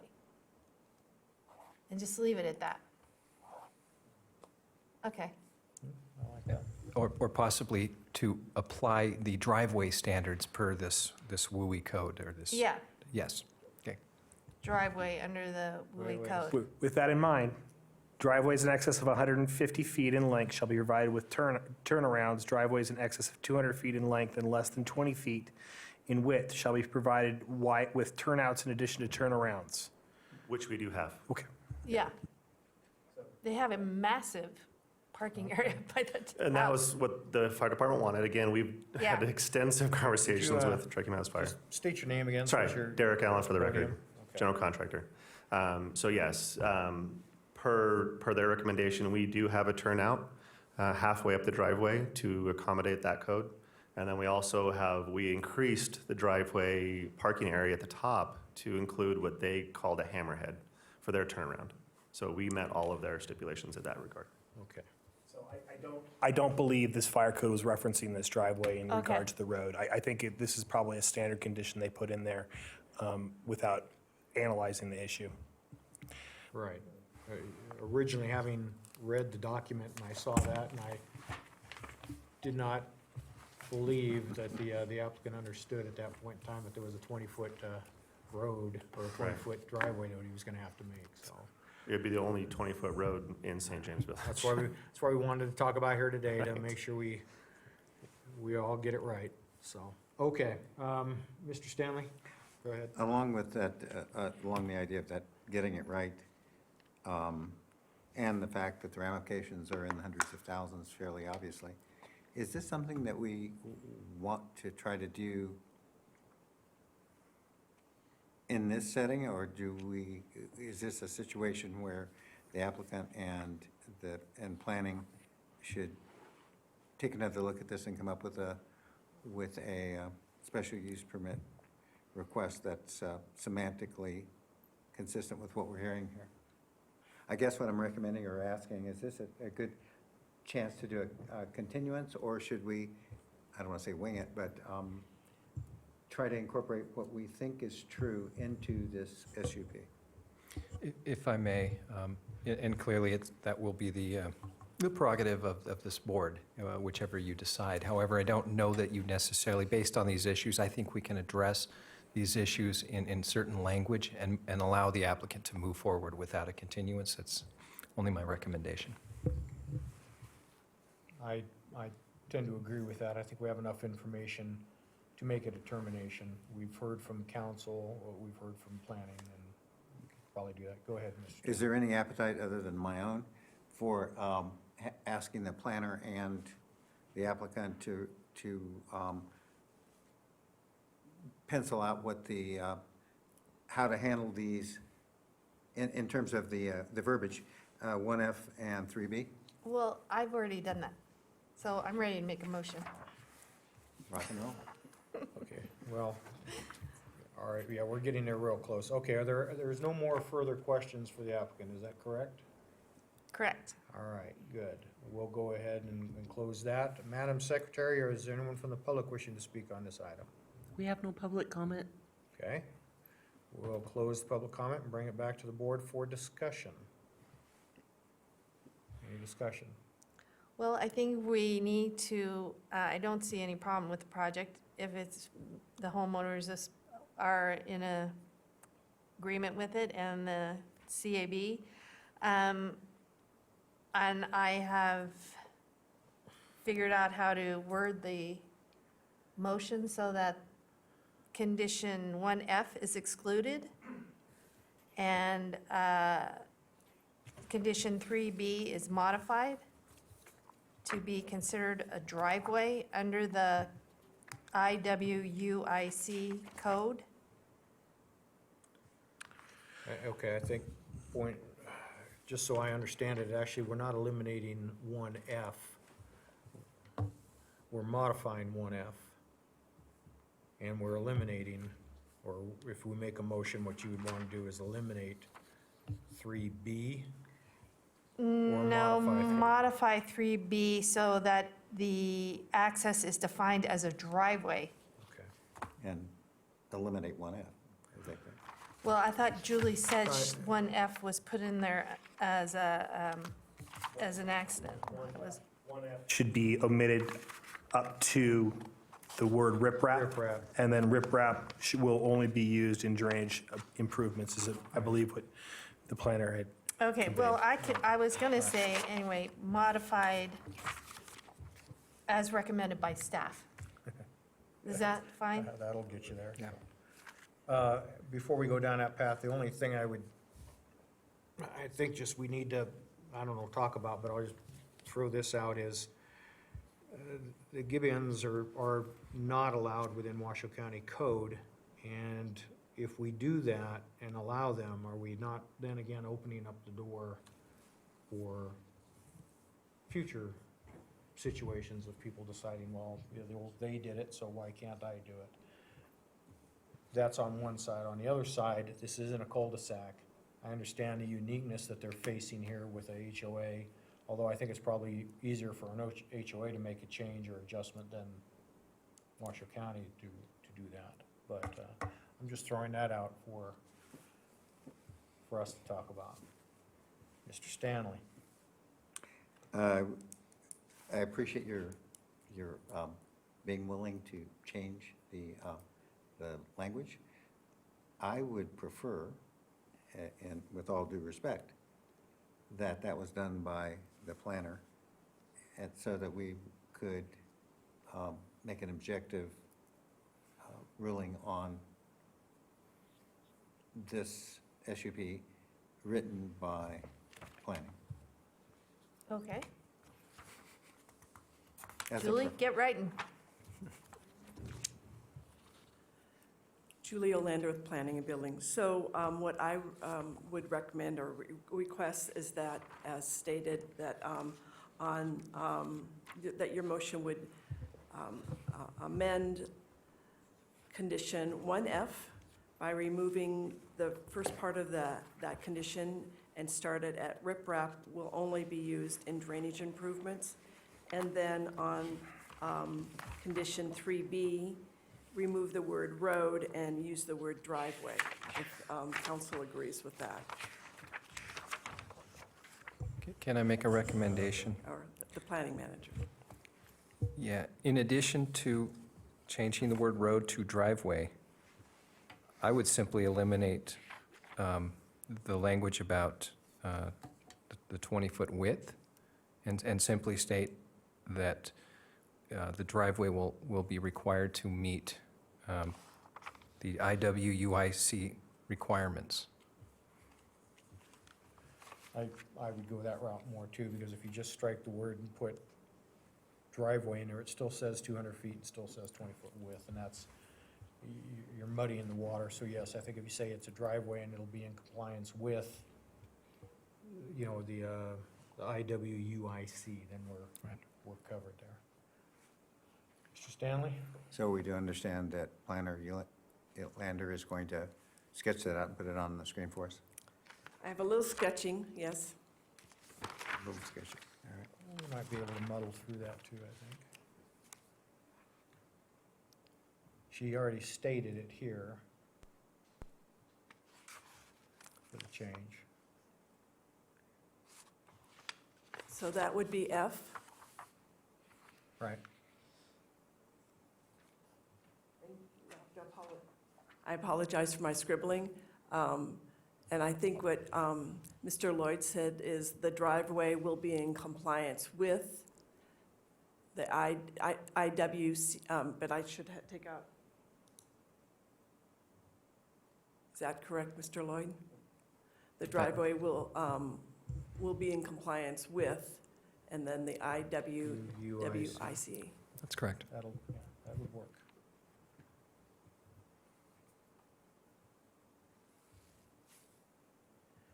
Is there any appetite amongst the board members to discuss the gibbons, the cages? So far, I'm thinking that's a no. No, Okay, not for me. all right, good. No, I'm sorry. Do you want me to leave that up there? Yes, please. Okay.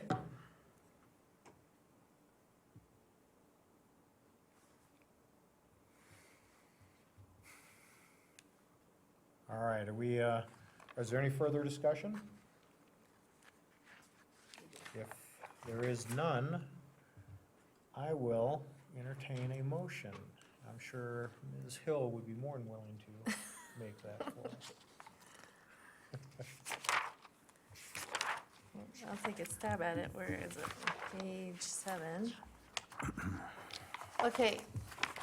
I move that after given reasoned consideration to the information contained in the staff report and information received during the public hearing, the Washoe County Board of Adjustment approve with conditions special use permit case number WSUP 19-0008, with condition number 1F being modified to delete the words "gabions will not be used to stabilize the cut slope," and begin with "riprap will only be used in drainage improvements."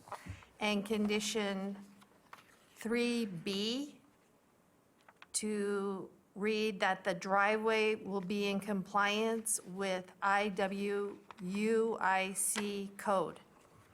That's not redundant. Excellent.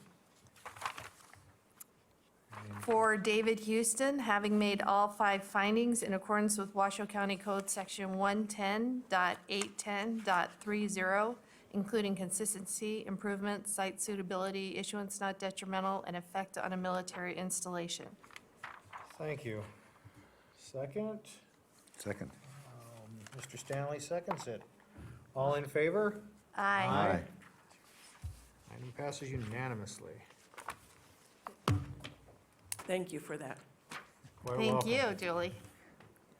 Thanks, everybody, for that. I Yes. appreciate staff's work and Legal. council's work on that. I think we got it, right, so. All right, moving on.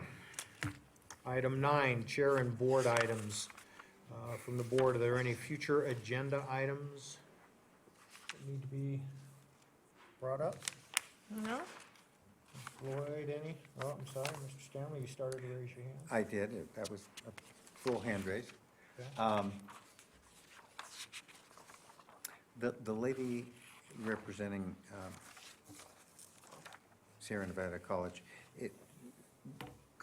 is there a way that we could ask that her concerns be addressed, not specifically for her, but in process, as, for an example, a nonprofit, and are there any ways to reduce costs and expedite her situation? In other words, to kind of figure out if there's some way to address that kind of concern, not for her specifically, but in the future. Mr. Lloyd, let me do this. If there's nothing for the future agenda items, we'll go to requests for information from staff, and that is what I believe Mr. Stanley is asking. So we'll keep that in order. Okay. If it's okay with the council, I'll try to address that, but I won't elaborate too much. But we're in the process now of amending a whole new section of code involving outdoor entertainment, and we hope that that will go a long way to addressing this issue, rather than bringing back these festival permits every single year and having this board having to review them every year. It'd be nice to have them created as a permanent use with conditions that would have to be met on a yearly basis, and hopefully that will address also the fees. Again, it doesn't come to this board, it would go to the Planning Commission, but we would like that to address that issue if we can. Excellent, Thank you. thank you. Good. Appreciate that. Number 10, Director and Legal Counsel's items. Number A, report on previous Board of Adjustment items. Mr. Lloyd. We do have a couple things to address. There was a variance, the Greenview HOA variance that was heard by this board last month, went to the County Commission recently. That your denial was overturned, and the County Commission granted approval on that variance. Secondly, you may remember the incline monopole, that appeal was heard by the County Commission, and they also overturned your decision and basically, they approved the appeal, denied the request for the monopole. That's all I have on that. I do want to provide a reminder, our next meeting will be heard on July 11th, not July 4th, so it'll be the following week. So hopefully you'll be able to attend that meeting. Mr. Lloyd, refresh my memory on the green view. Which one? That was the fourplex that wanted the three garages three at the end garages. of the court. Oh, right. Two garages, one was a two-car garage, one was a one-car Correct. garage. Yes, three They three have- garage they have- spaces. They have more residents than they have garages. Right. Yes, Bingo. okay. That guy. I'm now moving on. Yes. Okay. Mr. Large, any legal information or updates for us, sir? Nothing for me. Thank you very much. Madam Secretary, is there any general public comment out there? We have no Oh my public God, comment. Look at all those people. I know. Thank you. With that, we're adjourned. Hey, good job. I want to say good Excellent. job to everybody. That was, we got through a whole lot, and